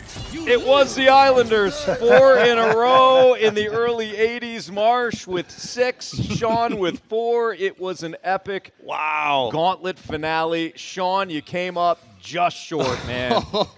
Well done. I'm gonna be watching Islanders games this year now. I'm sure you will be. I'm sure. Hey, Sean, thanks for playing, and thank you for listening to the Fast Lane. Hey, thanks for having me, guys, and quick shout-out to the CCHL hockey boys. All right, there we you go. Good stuff. All right, Sean, like thanks, it. bud. Good job, Sean. Have a great one, buddy. Marshy. Marshy. You know what it was? He came in with the beers. That's what it was. He came in, his confidence was so high. He came in, he's like, I did it. He's like, I'm the king. And this is the king of beers. Yeah. Boom. Cans right on the table there. And then well said. Gauntlet. Well said. You got every question right. Yep. Didn't need the options for the last two. Well done, Marsh. Thank you. You feel good? Yeah, did you see my Fernando Rodney I thing did at the end yeah, with the save? That was well done. Nice job, really well Marsh. done. Congrats. You should celebrate. Thank you. You absolutely I appreciate it. All right, moving forward here from Scott Air Force Base. It's the Fast Lane Military Appreciation Day. Does the Blues' new defensive structure allow for more or less jumps in the rush? This is something that Jamie has broken down a couple of different times. We're going to talk about it next here on 101 ESPN.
Presented by Budweiser and Air Comfort Service Heating, Cooling, and Insulation. Take it. Live from Scott Air Force Base inside the Exchange. It's Military Appreciation Day in the Fast Lane here on 101 ESPN with Andrew Marsh and Jamie Rivers. I'm Anthony Stalter. Jamie, I've heard you break down the issues, or one of the main issues last year for the Blues. And one of it kind of deals with, the defense overall, the defensive structure, how they're generating a lot of their goal opportunities. It wasn't sound hockey. Does the Blues' new defensive structure allow for more or less jumps in on the rush? Yeah, because it's going to cause more turnovers. Yeah. And I think, the Blues have been working a lot on activating the net front D out of the defensive zone. So all that means is that you've got your pressure in the corner defensively. You're going to have your second layer of defense, which is your first forward back. And what you're trying to do is create a turnover, obviously. When that puck's turned over, the net front defenseman is automatically activating up the ice.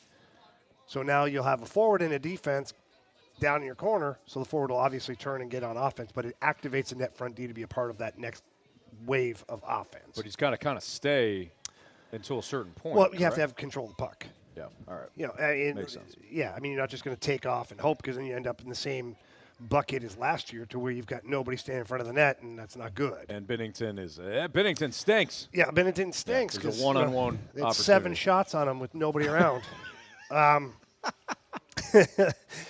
But no, it promotes the opportunity for the defenseman to be active. Look, Craig Berube loves his defensemen to be active in the offense. Mm-hmm.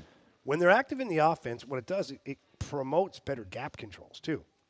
Because if you have a defenseman that's up the ice in that second wave of offense, he's up there right away next to their players. So even if there is a turnover at the offensive blue line or the top of the circles, your defenseman's up the ice enough, hopefully both of them for that matter, to where they're closing up the gap, and now you've got tight checking for, you know, the back checking with the neutral zone or whatever.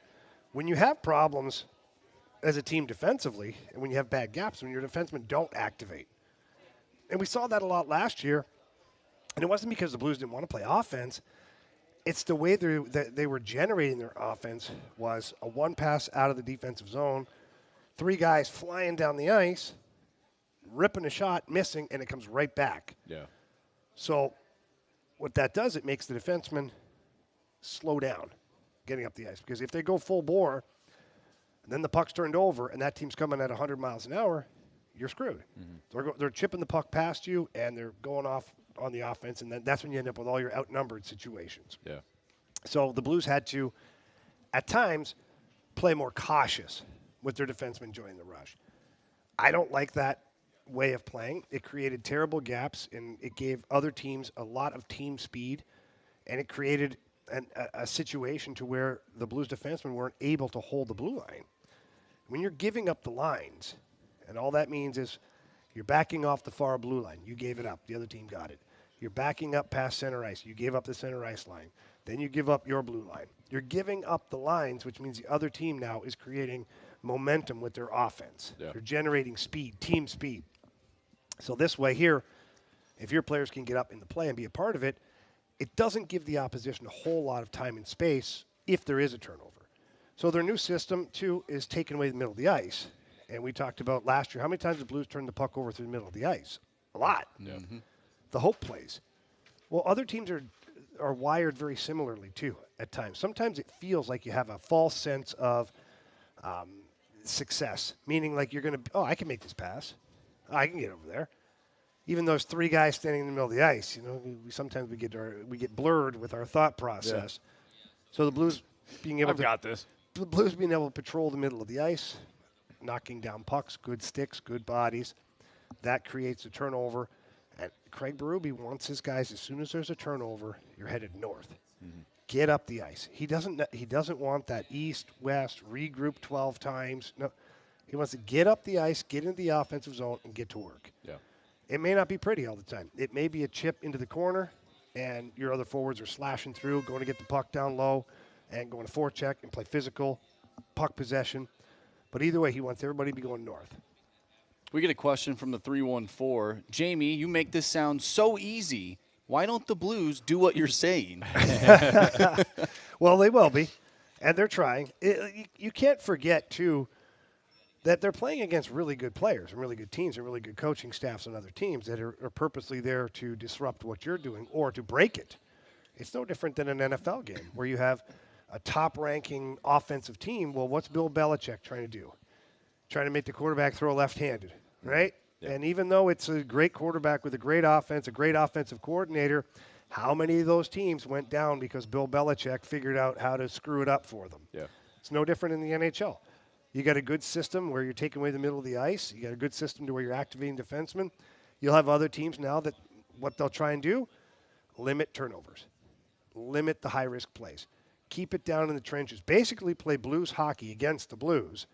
And you're going to see a lot of this year. Remember me saying this. When you're watching the games, other teams are going to change puck side a lot, and they're going to go from low to high a lot. And all that means is they're going to be using their defensemen. And they'll go D to D because the way the Blues are playing that compact system in the middle of the ice, they're giving up the point shot. They're giving up that guy up high because why? Theoretically, he's the least dangerous player on the ice. Yeah. Last year, they played a little too tight, and what happened? Open up the middle of the ice to where the most dangerous player on the ice was available. So now with them collapsing or shrinking in the defensive zone, the defenseman for the opposition is going to be more available. Now, most teams would take that. I would take that percentage. At that point, your guys can now pressure the puck, stick on puck, get in the puck lane. You're going to have to eat some pucks. Craig Berube has told this team flat out, listen, you're going to have to block shots. You're going to have to get in the puck lane and take away that time and space from their defenseman. But this is what we're choosing to give up. Rather than giving up the slot shot or the inner slot shot or all the high-risk plays, we'd rather put the puck on the defenseman's stick and now force him to make a great play or force him to shoot it through traffic. Because if you get a block shot or you get a deflection on the puck, you can be headed back up on offense immediately. And that will screw up the opposition. But make no mistake, the middle of the ice is going to be tended to quite a bit this year. Yeah, it is a matchup game, right? Like anything is. You were talking about the NFL and Belichick and all that.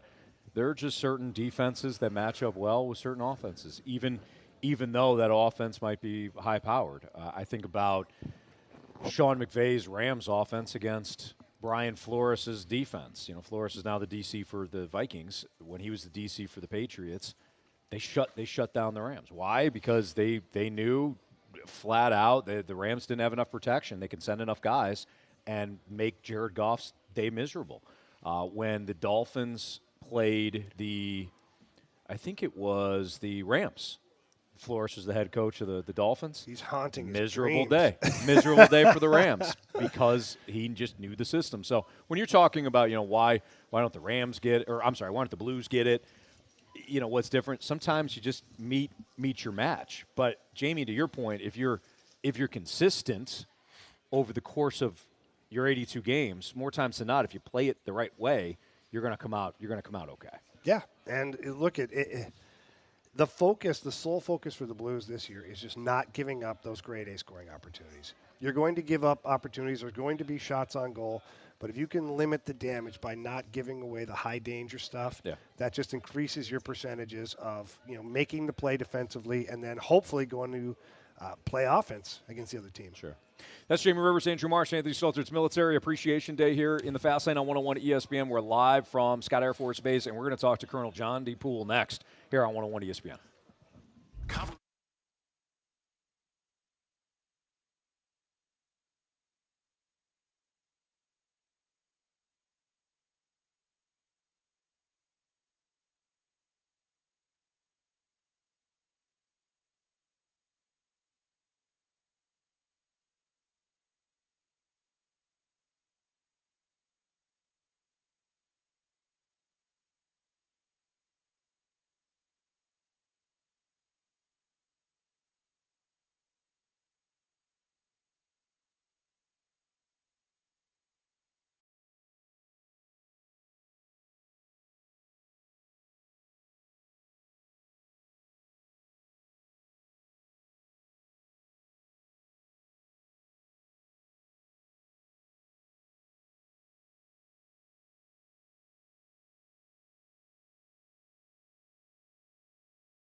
past prime time to.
Find new roads and shop 24/7 at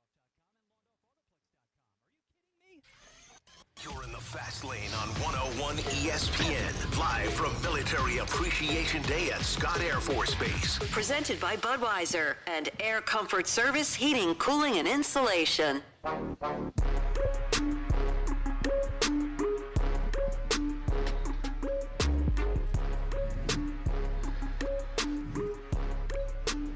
Take it.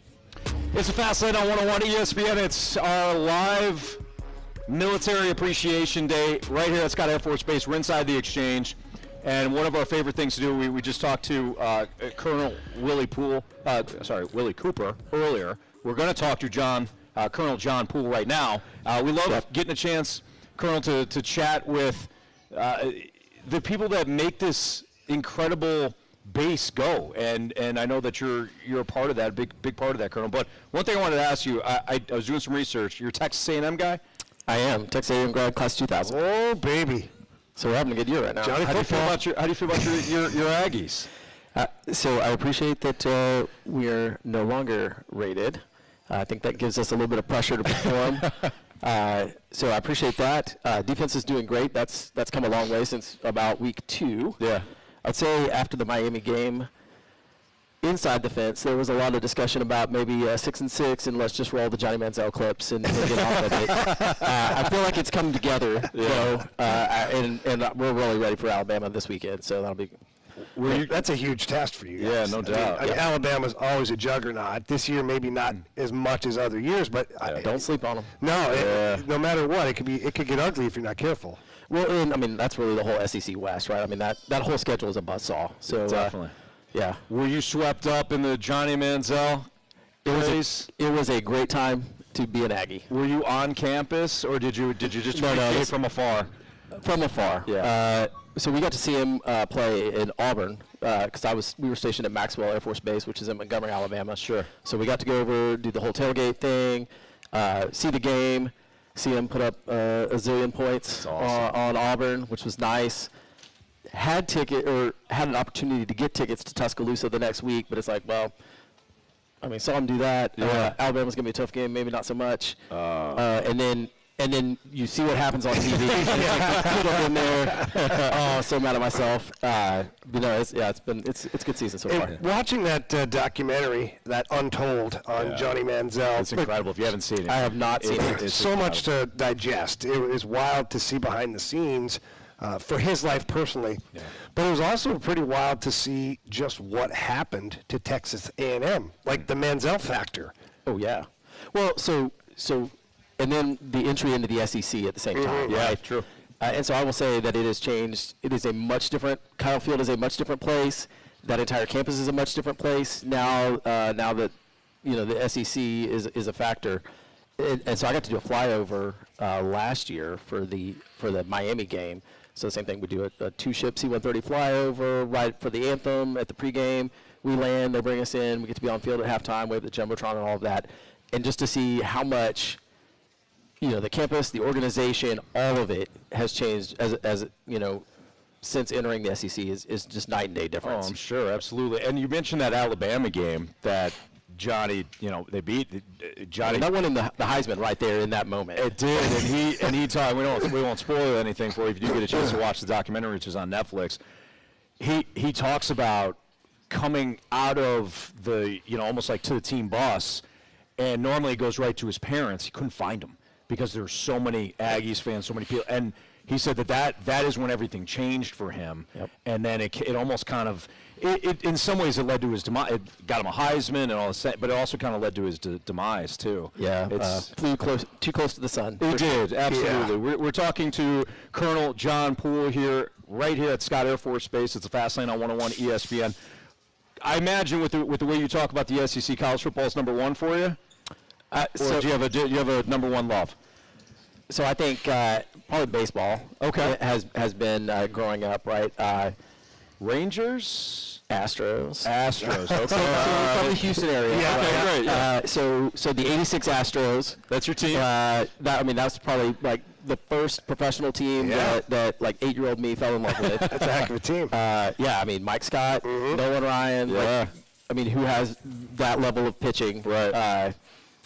Yeah, it was unfortunate. You're right. That was the Mets took us out in the in LCS. Right. That was heartbreak for me. I think you've rebounded since then. Yeah. It's come a long way. Yeah. For sure. Looking good now. We got the Twins. In the division series. Yeah. I like the odds. That's going to be interesting. The Astros are just one of those teams of the last couple of years where even when they're not playing well, they've become they'll be fine. Those teams in any sport. They'll be like the Chiefs. Oh, they're not looking great. They'll be fine. The Astros have become that in baseball, and I think what Dusty Baker's done since the controversy has just been remarkable. Well, I appreciate that. We don't have to talk about that. We're in your house. I don't want to talk about. No, I appreciate that. But you have a trash can here if you need it. Oh, wow, Anthony! I had to. I will just offer that other teams were also doing. I think there was a whole Apple Watch. Signal on this other team after that, that still didn't gain the notoriety of that one. That's very fair. Yeah. So, all right. So Astros, Aggies. So of course, you dabble in the Rangers a little bit. Like once Nolan Ryan, in the late '80s, early '90s, went over to the Rangers, it was like, oh no. I guess I'm a Rangers fan. And it was easy, because okay, that's my American League team. I got my National League team. They're both in Texas. I'm fine. And so it was interesting. We were here. I was stationed here for an assignment when they went to the World Series, against the Cardinals. Oh boy. And so we talked about going. Again, much younger me. Was not going to be able to get standing room only tickets for that.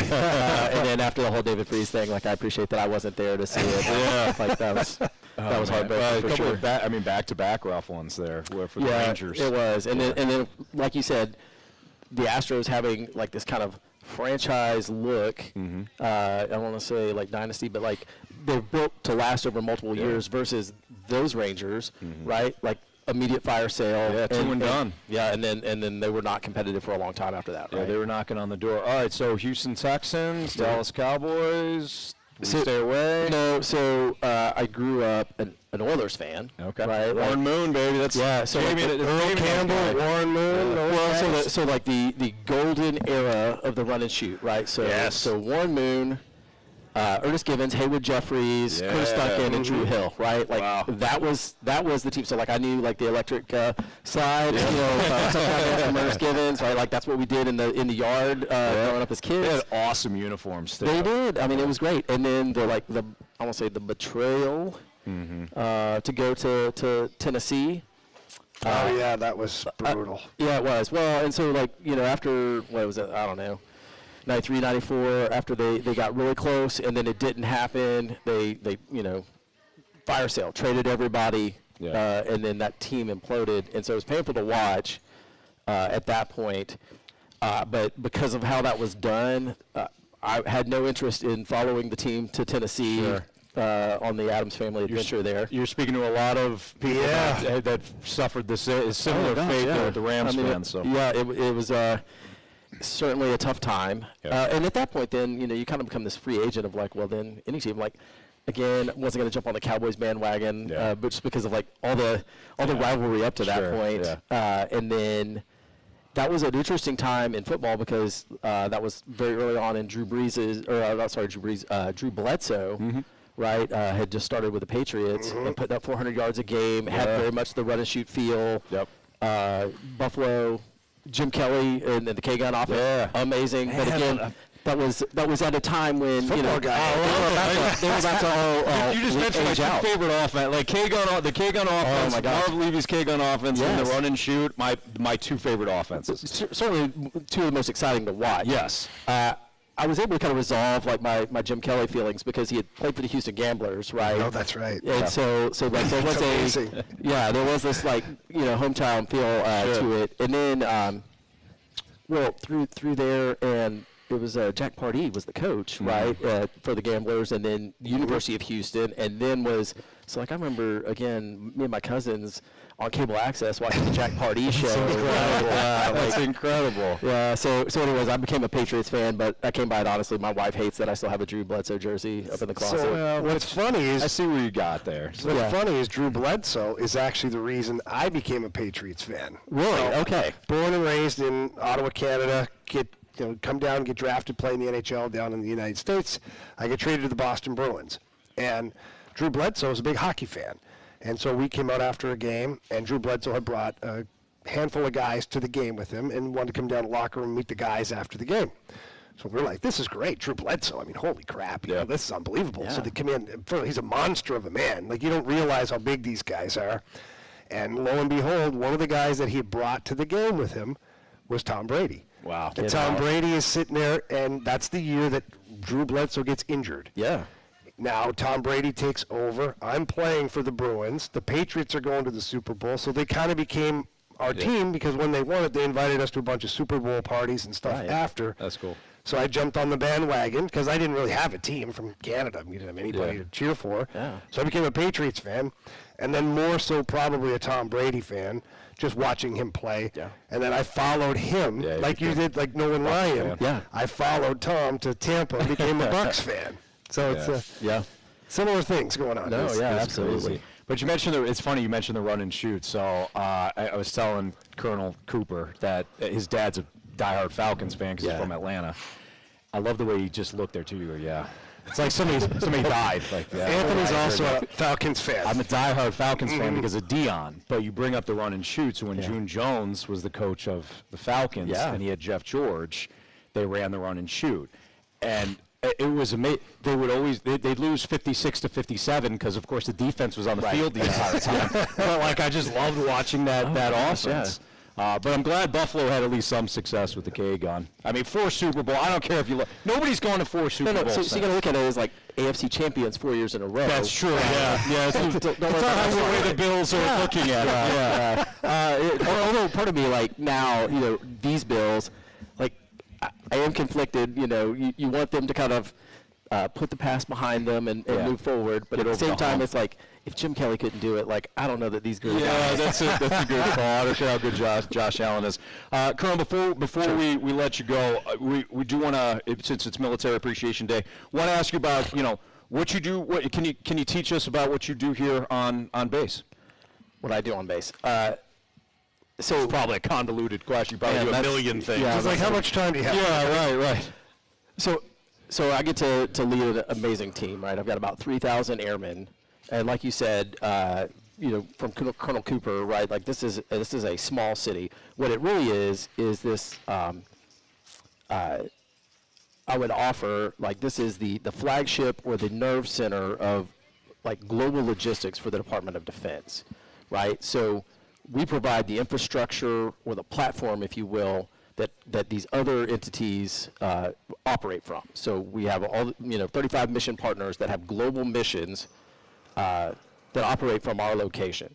So United States Transportation Command is a combatant command that's responsible for every ship, every aircraft, every train, every truck that moves supplies or people for the military runs from this yard. It's incredible. Wow. And then, beneath that, we've got Surface Deployment and Distribution Command, so the Army's arm of Transportation Command. Their headquarters is here, so all the surface movements are planned and programmed and monitored from here. And then Air Mobility Command, 18th Air Force, and the 618th Air Operations Center. So, I mean, it's like, mission control at NASA. Yeah. They've got consoles, screens, and they're tracking every single aircraft, mobility aircraft, operating around the world at any given moment. And that all runs from here. In addition to, I said, we've got Defense Information Systems Agency, DISA, global, so they run like a global network, again, from here. And then we've got cyber operations squadrons that are running cyber missions all over the world, all from Scott Air Force Base. And so, again, we kind of operate the flagship, and then they're running their global missions from here. That's incredible. It's so amazing. Colonel, thank you so much, not only for your service and what you do, but for allowing a couple of psychopaths on your base to talk a little football with you today. Anytime. I enjoyed it. And again, I appreciate that we're able to open the base and share with the community, and appreciate all the community support that our airmen receive.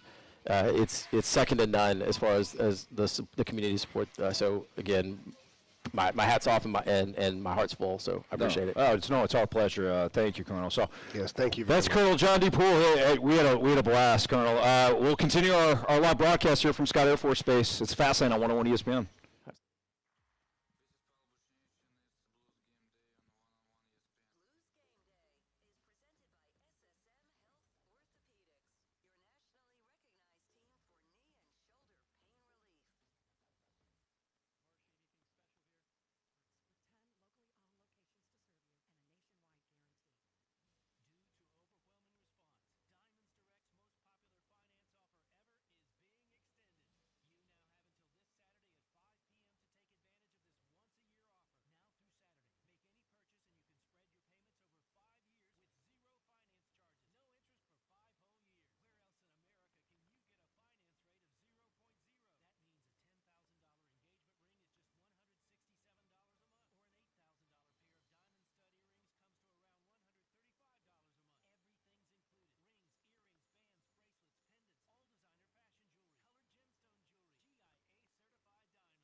The Fast Lane has you covered with what's trending now. Brought to you by Goodwill.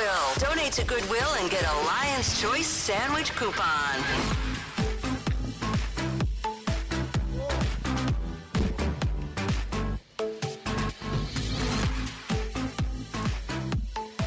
Take it. Time for what's trending here in the Fast Lane on 101 ESPN. Do you want to say that? Yeah. All right. Welcome back to the Fast Lane here. It is what's trending. On the Twitter or the X, Elon Musk, the man of the hour himself with the social media platform. Here's the news. It says breaking. Elon Musk announces $450 billion bid to acquire Anheuser-Busch back from Belgian-based AB InBev and relocate the brand's corporate headquarters back to St. Louis, Missouri. Wow. So it's just a bid right now, right? Just a bid. But holy smokes. When's the last time you saw Elon Musk bid on something and not win? Let me carry the never. Just saying. Just saying. That's fantastic news. If true and if it holds, that is huge news for people here in the community. Absolutely. The jobs and all the stuff that it will create. And where it should be. Yeah. That's awesome. Fingers crossed, man. Hopefully that does go through. All right, now to Marsh with other what's trending items. Yeah, nothing that big, but still pretty big. Beat that, Marsh. Yeah, unfortunately for Billy Epler, he's no longer with the Mets. Maybe you can get a job at Anheuser-Busch. Maybe. Mets general manager Billy Epler has resigned. So we talked about Steve Cohen essentially saying, "Hey, I'm going to leave it up to these guys to basically run the team and not just buy everybody." We just didn't know who these guys were yet. Yeah, exactly. And Billy Epler's not one of them. So, thoughts on him being out in New York? I don't know. I have a difficult time, unless of course it's the GM or the president comes in and the manager had been there for a while, or the head coach had been there I have a difficult time not firing both guys. I feel like they should be working together. So across all sports platforms, why wouldn't you, if you're going to fire Buck Showalter, why wouldn't you also get rid of the guy that put the roster together? If you're saying Buck Showalter couldn't manage the team, he also couldn't manage a roster that wasn't good enough, right? At the end of the day. So the roster was good. The players didn't do very good.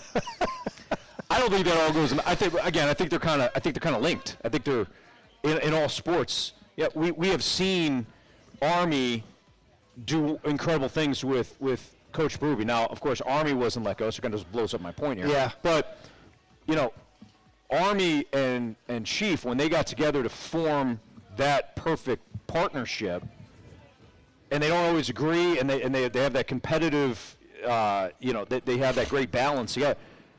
Then great things happen. I think you got to find the right pair. Yeah. Well, look, it makes sense. But the only thing that's, I guess, puzzling or frustrating is it's what, GM number 3 now in the last couple of years? Yeah, it'll be fine. I think what Steve Cohen's finally doing is he's finally letting the baseball people do their job. Yeah. Yeah. And he's going to stay in his own lane, which is being the bank for all of it. Yep. Guys, this was on the Pat McAfee show. They talked about this, but a tweet from Justin Spiro, an MSU professor was placed on leave after it was discovered he was actually a fugitive using a fake name who had been busted for running a meth lab in Louisiana before fleeing the South to avoid prosecution. And that wasn't a top 2 story in East Lansing this week. Oh, boy. What? A professor. He was an escaped convict. And he used a pseudo name and became a professor at Michigan State. But, has Michigan State been in the news ever before with stuff? They've had a real good run here lately. Jeez. What is going on in East Lansing? I don't know, man. Do they just like Anthony? Those are your people. Not my people. Michigan guy. Mount Pleasant. That's north. It's still Michigan. North of you. I can't take all of Michigan. You can take it all. It's not that big. Well said, Jamie. By the way, wow! Just getting word from Mike Ryder. Yes, sir. Unfortunately, we need to check our sources. The Elon Musk is a troll post. Okay. Well, I said apparently. I said, I don't know. And I said, if true, that would be huge. Jamie. Now we know. Well, okay, so unfortunately, because the blue check marks are gone now, I know. and because anybody can purchase a blue check mark, how do you really fact check some of this crap? It's tough. Like, what are you going to do? Is Billy Epler, is he even with the Mets? Are Or we not even with the Mets? here right I think now? he's not. You know? Where are we? Where are we? Lady, I just got in an accident. I don't know. Earth? Marsh loved that story. Well, that stinks. If that's a troll job, that stinks. I was really excited for the people of St. Louis. Oh, boy. It did sound too good to be true. It did, but, but because it was so outlandish, it sounded like something he would do. Yeah, true. Jamie, we gotta trust but verify. Well, how you gonna do that? We used to be able to with the blue check marks. Can't do anything now. Oh, good point. We'll just have to. You can have a blue check mark. I could. Like, yeah. my gosh. We just need to, cite our sources. The most reliable one, of course, is the Air Comfort Service text line. And pizza.com. Yeah, absolutely. From 636, Billy Epler is actually buying AB. See, I had it all wrong. All right. Well, we'll regroup, and then we got the Sports Six back. So if you want to send us a question, fantastic. Sports, just down now. Anthony, Me too. I thought we were going to be able to produce a lot more bud. Yeah, me too. As Jamie would say, I don't like your attitude. I know. See? That's what I deal with. I'll pick it up. It is Military Appreciation Day. We're at Scott Air Force Base. So come on down. Say hello. We'll be here for the next hour. Sports Six Pack is next in the Fast Lane on 101 ESPN.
Military Appreciation Day on 101 ESPN, and the Fast Lane is celebrating live from Scott Air Force Base. Presented by Budweiser and Air Comfort Service Heating, Cooling, and Insulation.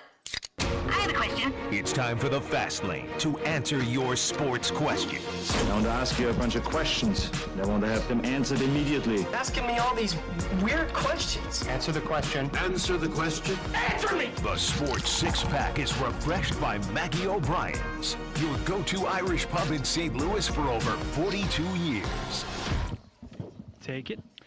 5:03, your time check is brought to you by Collection Jewelers, an officially licensed Rolex jeweler. We're live from Scott Air Force Base inside the exchange on Scott Air Force Base. Janine and her mom just came by and said hello. Mom was in the Navy, right? Lives on base here at Scott Air Force Base, so thank you. They listen, and we appreciate thank you for your service.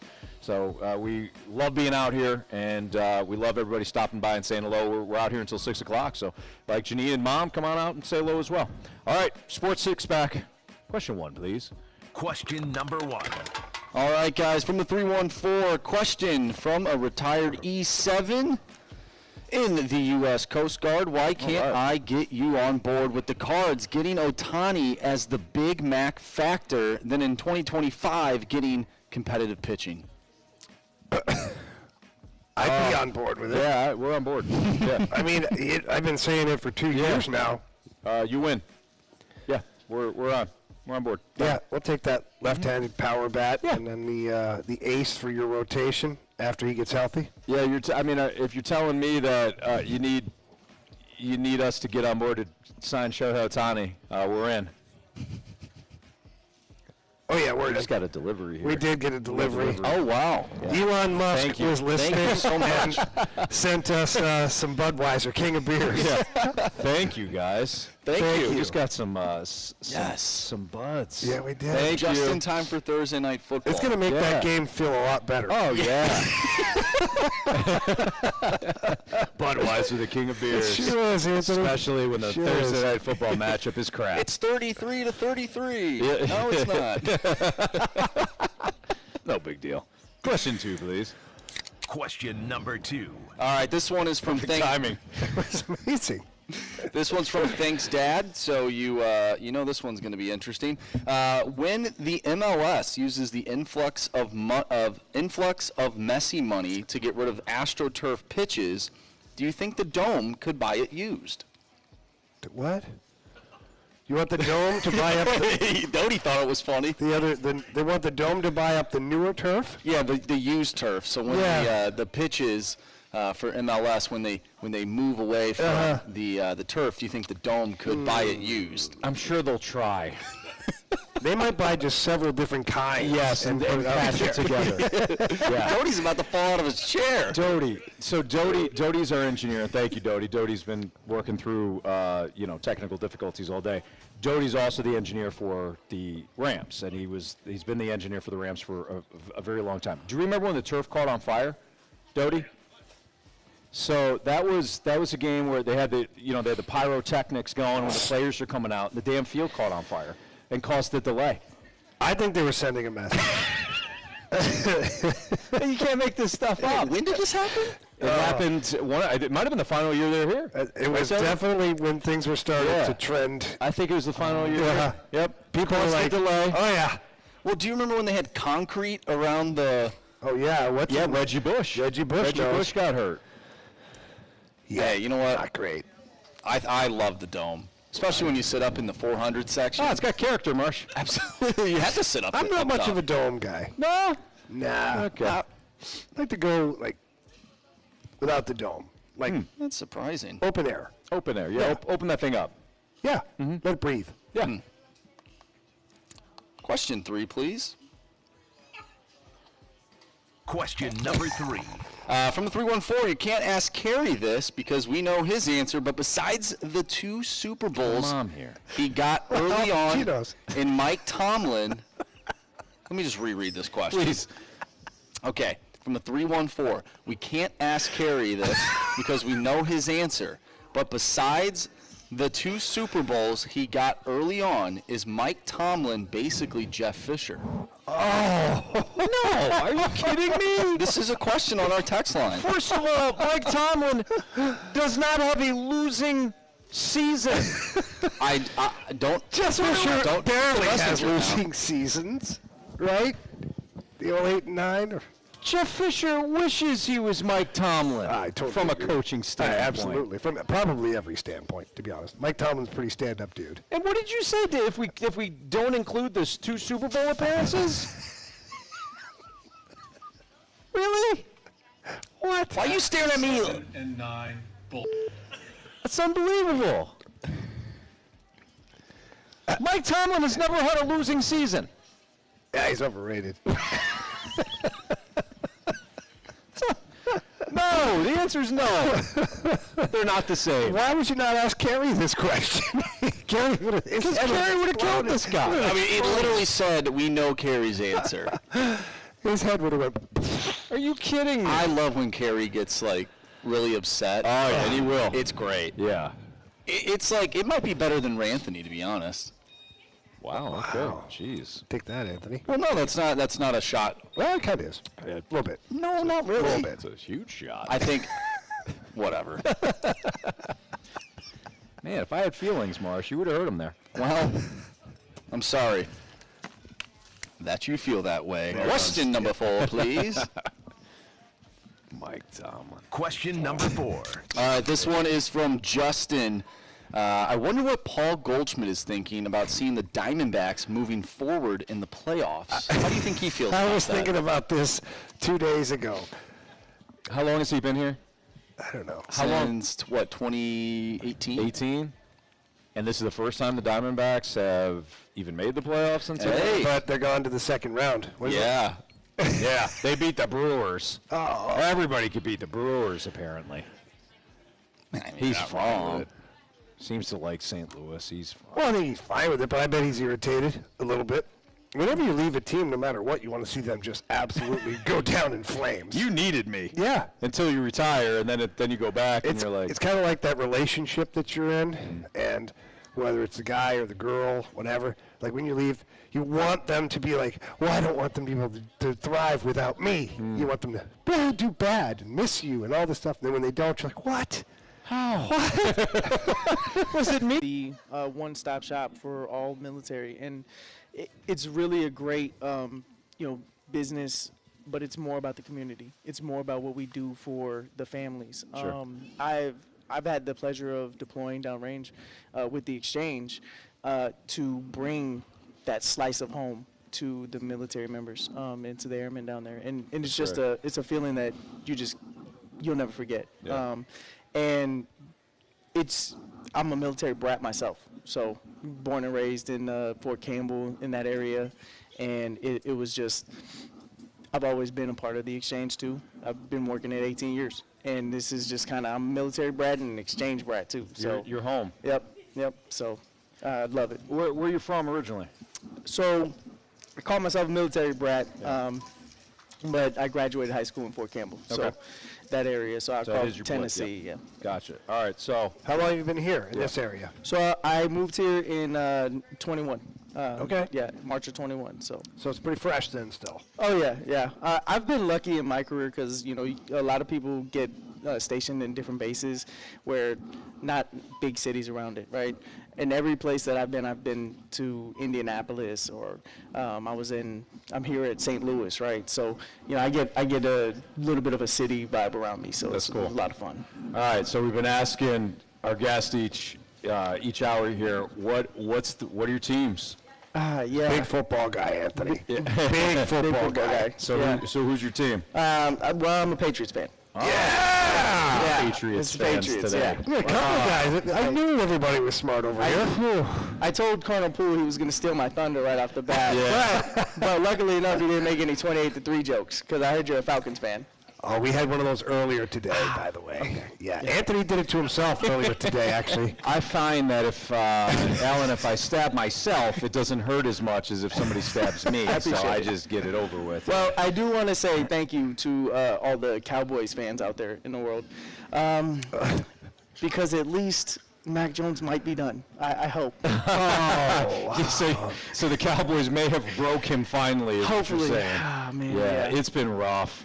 I mean, I love football. I love the history of football. I know what Bill Belichick can do, and if he does not get a QB to usher out of the Tom Brady era, he's going to be he's just going to be linked to, hey, if you don't have Tom Brady, you can't do anything. I think that's just a reality. It is. And I'm a huge football guy. I love football. And it really actually speaks to some of the great things that you see in different places. Like, look at the Packers. How amazing is it that they got two great quarterbacks back to back? I mean, how hard is that to do? It's almost impossible. And Jordan Love doesn't look like he's it, but I mean, they're still a good team over there, and he can grow into it. But Bill Belichick, he's got to definitely do something. All right, so we got the Patriots. What's your next sport? Basketball. All right, so who are we rooting for basketball-wise? I'm diehard Kobe fan, so it was the Lakers. Yeah, Kobe. Magic Johnson. I like the Lakers from when I was a kid. He likes the Lakers, but Kobe drives him crazy at times. I like Kobe. It's LeBron that drives me crazy. Oh, that's right, LeBron. Yeah, LeBron is the LeBron guy. just sometimes. You said Lakers, I thought LeBron, but sometimes it's just a little much for me. Yeah, that's all. Yeah. I think great player though. LeBron always being compared to the greats is the tough part, right? I mean, LeBron, you can't ask LeBron to be MJ. You couldn't ask LeBron to be Kobe. Kobe was. Yeah. I thought Kobe was more MJ than LeBron ever was. I mean, Kobe just had that mentality, like, I will take over, and I don't care who's in my way. I thought that was more MJ. Absolutely. I loved Kobe's just drive every single day to make himself better than he was yesterday. Yeah. And you could see it in his game, but you also saw it in his practice and his work. And that's one area where I feel like there is a comparison, because when you look at LeBron's regimen, when you look at what he does day in and day out to keep himself prepared, when have we ever seen somebody in year 21 where if he comes out and he averages 20 points, we're going to say it was a bad year? Yeah, well said. We're going to say, hey, age caught up to him, and he's going to be averaging 20 points, right? That's a great point. So, so I didn't hear baseball. Have you adopted the Cardinals yet? It's a tough year to adopt them, I know, but you said you've been here since 21, so have you gone to games? No, actually, when I went to training, everybody's asking me about that. I was in, so I went to reserve training, and you get a group of all the guys, and you're talking about your teams and stuff, and I'm like, I just never been able to get into baseball. I just need more home runs. Like, just give me more home runs in my life. Give me more scores. I'll watch it if I can see fireworks, okay? Sure. But, no, I haven't really adopted the Cardinals yet. But I haven't been to a game yet, so that's probably what it is. All right, so what about Blues? Oh, I was just telling James earlier. So one of my buddies, he's a diehard Blues fan, right? Yeah. And I really don't know much about hockey outside of the Mighty Ducks. So hey, you learn a lot from the Mighty Ducks. It was a great movie. Yeah. Right? But no, I like Flames, so I was just like, hey, Calgary Flames, that's my guys, right? Calgary's his team, Anthony. Okay. So he said, hey, when are we going to go to a game? I was like, well, whenever the Flames come. All right, let's go. I don't feel like they come much. They come twice a year. Twice a year? Yeah, I think it'll be twice this year. Okay. Yeah. Too bad Matthew's not there anymore, but. Yeah, unfortunately the Flames have lost a couple of their best players, but they'll be a better team this year. Cool. The Flames are a cool team. Alan, before we sign off with you, what's one aspect about either your job or the exchange that a lot of people don't know about that you would love to share? Well, I think that it's the mission of what the exchange is, and what we've done over the last 128 years, which is to give back to the community. And the exchange is a nonprofit, and we fund all of the community events around the base, right? Nice. MWR and FSS, we fund that, and it is an investment in yourself. Yeah. To shop at the exchange, because you're all a part of the community. I'm a part of the community. My family grew up in it. Every person that is in here has somebody that has worked in the military or worked with the exchange or has that connection, and it's all a part of that 1%. And the best part about it is when you shop here, you're shopping for yourself. It's an investment in yourself and your family. I love that. So you come in, you get something to eat, you go to get some supplements, or you buy whatever. That money then gets facilitated back to the base, events, things. I think that's fantastic. Absolutely. That's great. One of the things, too, that I always find remarkable, and I felt this way now, you've been our third guest, and you've been kind of hanging out. Anytime we get a chance to talk to you guys about what you do on the base, there's always a clear, defined, this is what we do. You know, when we were talking to the Colonels, we're talking at you, Alan, like, what do you guys do? It's almost like you almost get focused, like, this is what we do. I love it, man. I love it. You guys, everybody's got a purpose, everybody's got a role, and it's all one. So, Alan, thank you for what you do. Thanks for being here today. Of course, thank you. That's Alan Tomaselli. He runs the exchange here at Scott Air Force Base, does a fantastic job. And again, thanks for all that you do, Alan. All right, we got biggest question of the day coming up next in Fastlane on 101 ESPN.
You're in the fast lane on 101 ESPN. Here we go. From Military Appreciation Day at Scott Air Force Base. Presented by Budweiser and Air Comfort Service Heating, Cooling, and Insulation. It's time for the fast lane's biggest question of the day. Take it. Live from Scott Air Force Base, it's the Fast Lane on 101 ESPN with Andrew Marsh and Jamie Rivers. Before we get into the biggest question of the day, some sad news in the NFL as Chicago Bears legend Dick Butkus has apparently passed away. So sad news there. I think that news just broke not too long ago. So sad news there. Dick Butkus, certainly one of the best, man. Yeah, it's tough, you know. Dick Butkus, man, I remember, I don't remember watching him play. I was a little ahead of my time, but I remember watching NFL videos as a kid where it was recapping guys' careers, and Dick Butkus, one of the most ferocious players to ever play in the NFL, and just such a competitive guy. I had the opportunity to meet Dick Butkus eons ago in Chicago. We were playing against the Blackhawks. He was at the game, and just multiple mutual kind of acquaintances. And obviously I saw Dick Butkus, and I was like, I have to go meet that guy. Yeah. And got a chance to shake his hand and whatnot. But one of the greatest of all time. It's sad. No doubt. I think it was James Laurinaitis who had a couple of big dogs, and one of them was named Butkus. So was Rocky Balboa's dog. Oh, really? Yeah. Oh, no kidding. Rocky, I don't know, it was Rocky 2, maybe. He gets a dog, calls it Butkus. Butkus. Yeah. I forgot. Hey, Butkus. I forgot who James Laurinaitis' other dog's name was after. Ditka. I don't know, because it would have been a linebacker. I'm just trying. You know, I'm just trying. You staltered me. I did. All right, Marsh. It was Butkus and LT. No, wasn't him. Go ahead, Marsh. All right, gentlemen. Well, we were talking earlier in the show about the wild card round, and we mentioned the offenses sort of being a little dry yesterday in terms of the Toronto Blue Jays, the Milwaukee Brewers. Mm-hmm. We also talked about the pitching, and of course pitching is very much needed in the postseason. But Jamie, you mentioned earlier that so is offense, and obviously you need both to win the World Series. But what will ultimately be the determining factor of who wins this year's World Series? Will it be strictly pitching? Will it be timely hitting? Will it be a combination of both? Will it just be offense, and maybe you get by on bad pitching because your offense can outscore your problems? So it's almost like you need pitching, defense, and offense to win it all. I mean, it certainly helps, Anthony. I think the story this year, though, based on the fact that this team is just so good in this one area, I think it'd be offense. I do too. I think the Braves lineup, top to bottom, is going to mangle whatever they come across. It's always about pitching and defense, so whoever has the best pitching at the end of the day will win. But like Jamie's saying, and I had mentioned this a couple of days ago, it just feels like this is one of those years where we could see the offenses really come alive. Now, we did not see it in the wild card round. If you just go by the betting totals, a lot of the unders hit. So at least early on, that's not the case. But the way that you look at these teams, so Minnesota has outstanding pitching. Would you call Pablo Lopez an ace, or would you call him I'd call him their ace. Yeah, Sonny Gray, not an ace, but he's been excellent. Yeah. Outside of the Braves with Strider, the Phillies have Nola and Wheeler, but Nola before last night was not pitching well. You know, he kind of limped into the playoffs a little bit. He's bored now. Now he's ready to go. Yeah. You don't really have that like ferocious 1-2 or that. You know, let's go into a 5-game series now in the ALDS or NLDS. We're going to throw three hosses at you. Yeah. The Brewers had the capability of doing it, but they're done now. So I, like you, Jamie, think that this could be an offensive postseason. Yeah. Certainly. I think we could see that. I mean, you mentioned the Braves. I mean, I've seen on the interwebs that some people are a little worried about their pitching right now. The Braves pitching? Yeah. I think I agree with them. Mm-hmm. If I was a Braves fan, I'd be a little, this ain't good. Yeah. You've lost Fried, you lost Charlie Morton. I mean, you're going to go into a series and you're always going to feel good about Strider. But I mean, the Cardinals beat him up the one time they played against him. I know he can strike out everybody in the world, but certainly can. there are times when he does struggle, and he struggles badly. So what kind of version are we going to see from him? But I also like what Jamie said, that team can outscore their problems, which we thought would be the Cardinals' case this past year, but that was not the case. But I mean, even when we saw the Cards play Atlanta, I mean, they were up, like 11 to whatever, and Atlanta made it close. Yeah. They scored like almost 8 to 10 runs. I can't remember the exact score, but they made me sweat a little bit. They can hang a 6 spot on you at any point. Yeah. And do it kind of easily. Like before, double, home run. You're like, how are we losing this game now? Mm-hmm. So Atlanta has the best offense. But Marsh, going back to your question, ultimately again, I think it's still going to be about pitching and defense. But when you look at the way that managers are now deploying their pitching staffs, you better have a good bullpen too. Diamondbacks bullpen came through for them the last couple of nights. The Phillies starters were great, but then the couple of flamethrowers that they have in the back end of their pen were able to come in and shut things down immediately too. So I think it's going to be a fun postseason moving forward, despite the fact that we've seen nothing but sweeps thus far. No games tonight, no games tomorrow, and then the NLDS and the ALDS respectively will start on Saturday. Rangers, Orioles. What do you got in that series? I've got the Rangers. I got the Rangers advancing to the ALCS, so I got them too. Marsh?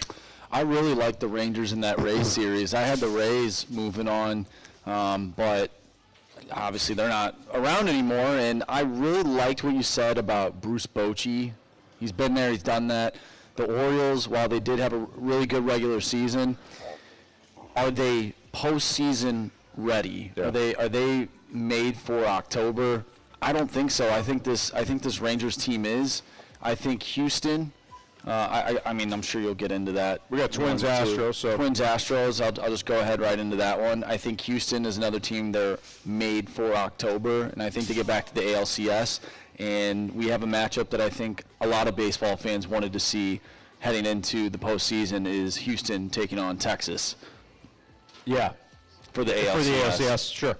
Phillies and Braves, and then Diamondbacks and Dodgers. Do you guys think the Diamondbacks give the Dodgers a series? No. No.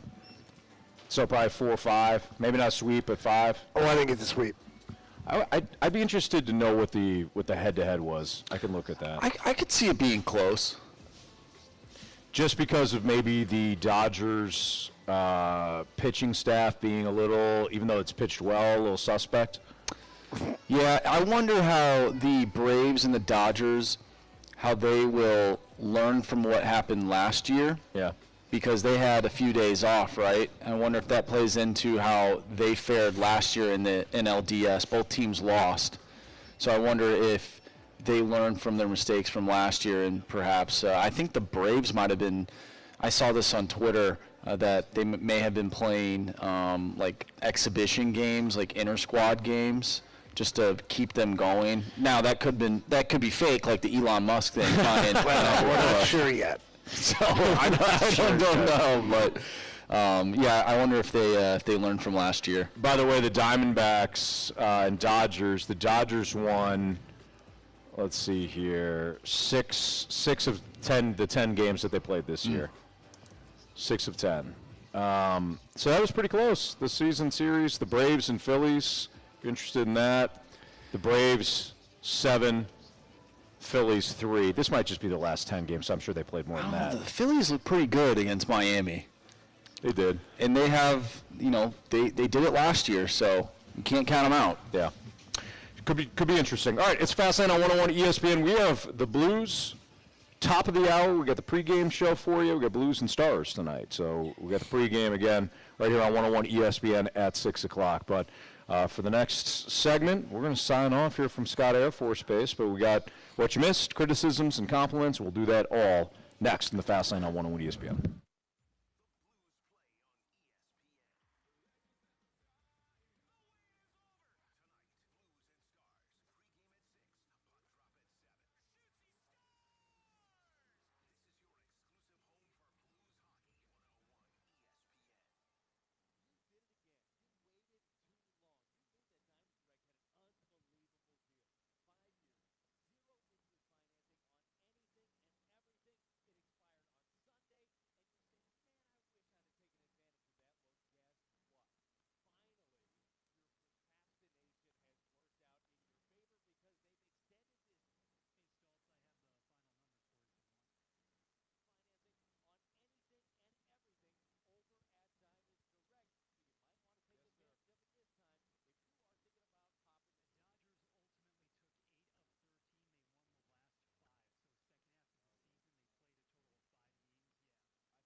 Military Appreciation Day. This is the Fast Lane on 101 ESPN. Presented by Budweiser and Air Comfort Service Heating, Cooling, and Insulation. You've got it.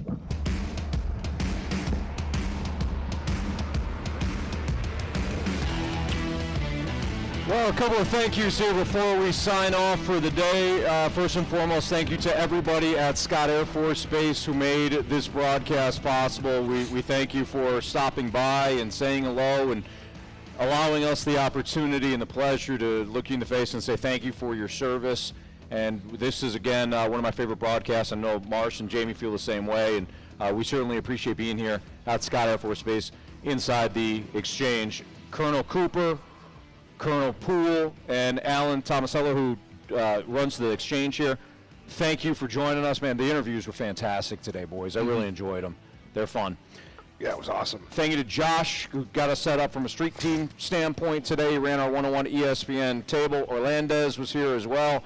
Good running around taking pictures and, making sure that everything was great from a promo standpoint.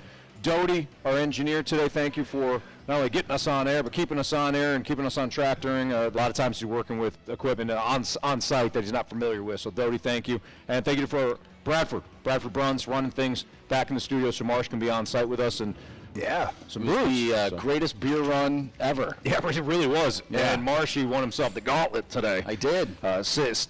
Stop Sean dead in his tracks. Sean put up a good fight, though. You can listen to that on our podcast, 101 ESPN, or the 101 ESPN. Do we have any criticisms or compliments? Yeah, we do. We have one from FedEx Brian. Guys, from the bottom of my heart, I absolutely love what you guys do every year when you go to Scott Air Force Base. That's coming from a grandson of a Pearl Harbor survivor and Vietnam veteran, and also a friend of many that lost their lives in Iraq and Afghanistan. God bless. It's humbling to be out here. It's always great. People are so awesome. It is humbling to imagine that people are happy that we're here, type thing. And we appreciate that tremendously, but we appreciate everyone over here so much. And it's awesome to be able to get the opportunity to be a part of something like this. Well said, Jamie. We also got a text from the 33 No. It's our pleasure. Seriously, it's our pleasure. And like Jamie said, just to echo what he said, because I'm always amazed too. Like, people come up to us and they're like, over the moon. Thank you for being out here. Thank you for, like, nope. Thank you. Thank you for allowing us. Thank you for allowing us to be out here. You got it wrong. Yep. And it's so crazy, to talk about what they do here. It's pretty wild. It's the hub. Uh-huh. It makes you proud to be, whether you're from here or now we all live here, and to be a part of this area too. It's such a huge military base. There's a lot of things that go on here that, man, you have to know what you're doing, and you have to be precise. Uh-huh. And the men and women here on Scott Air Force Base, they're fantastic. We got one from Swan. Great show today, guys. Listen to the first 90 minutes and last 75 minutes. I cannot stand those Riz show losers making excuses for being inferior in the pick'em. And they say about excuses, insert the not safe for work saying, have a great day, guys. We feel you, Swan. Thank you. Thank you for your unwavering support. The Riz show will get what they deserve. That's all I'll say on that. Everything always works out. Yep. We got a Anthony and Jamie, or why is Anthony and Jamie always picking on my guy, Marshy? What? We're not picking on Marshy. I think this is a good time to remind our listeners. I think it's just tough love. Well, it's a good time to remind our listeners of our two mottos. Jamie, go ahead. One, nobody's safe. Correct. And two, we bury the bodies. Yep. Very true. We don't think, we got this question it's earlier. Always the same time of the year. Yeah. For the 3 years that I've been a part of this, it has been at this very time of year. Yeah. I agree, because, 2 years ago in September. That was when we took the playbook. Yes. our rundown and was like, okay, threw it away. Well, like, it was right after they lost the wild card game. Yeah. In October. So again, right around this time. Absolutely. Yep. So, from the 314, thank you to the brave men and women at Scott Air Force Base. Well said. Absolutely. We echo that. We got a text from the 314. Colonel Willie Cooper did really well on air. Great interview. He was great. Last year, I've also talking to Colonel Cooper, who was fantastic, and It's great. Like they call themselves military brats. So I don't think I'm misusing this, but it's always crazy. The military brats, like they all have teams in different areas. Yeah. Like Colonel Cooper likes the 49ers and he likes the Lakers, but he also is Patriots and he also likes the Lakers. Like I think that's Calgary awesome. Flames. Yeah, the Flames. Yeah, the Flames fan. He's like, I like fire. Yeah. Okay. I was like, okay. All right, Al. I'll just scoot over here. No, they're fantastic. This one's from the 314. You know, the early days, Fastlane used to broadcast on locations regularly. I think y'all should too. Well, this is our third in a row. Third week in a row, and I believe we have another one coming up here soon as well. Do we? We do. What do we have now? What do we have next? Well, I have to check my email. Shout out to Mike Ryder. Doty's the engineer. He's going to set up these broadcasts. He's like, I don't know. What was the last one we did? We were Auto Center. We had Auto Center, and then we did the brewery. Yeah. Right. Yeah. Let's go back to the brewery. By the way, that has. By the way, we don't choose the remote broadcast. Yeah, we don't really even get asked. No, we don't. We're told. We're just like, we're told. We're getting an email. Yeah, and we're happy to do it. Don't get us wrong. Oh, yeah. But That was Randy. That was probably Randy likes remotes. Yeah. Likes to go see all his buddies. Yeah. If you had to pick an obscure place to do a remote show, where would you pick? Like obscure? Just like random. Just a random place. It'd have to be in town, though. Yeah. 2 minutes. I'm trying to think of, like, I used to like the ones we did down in the baseball games, all the outside the stadium.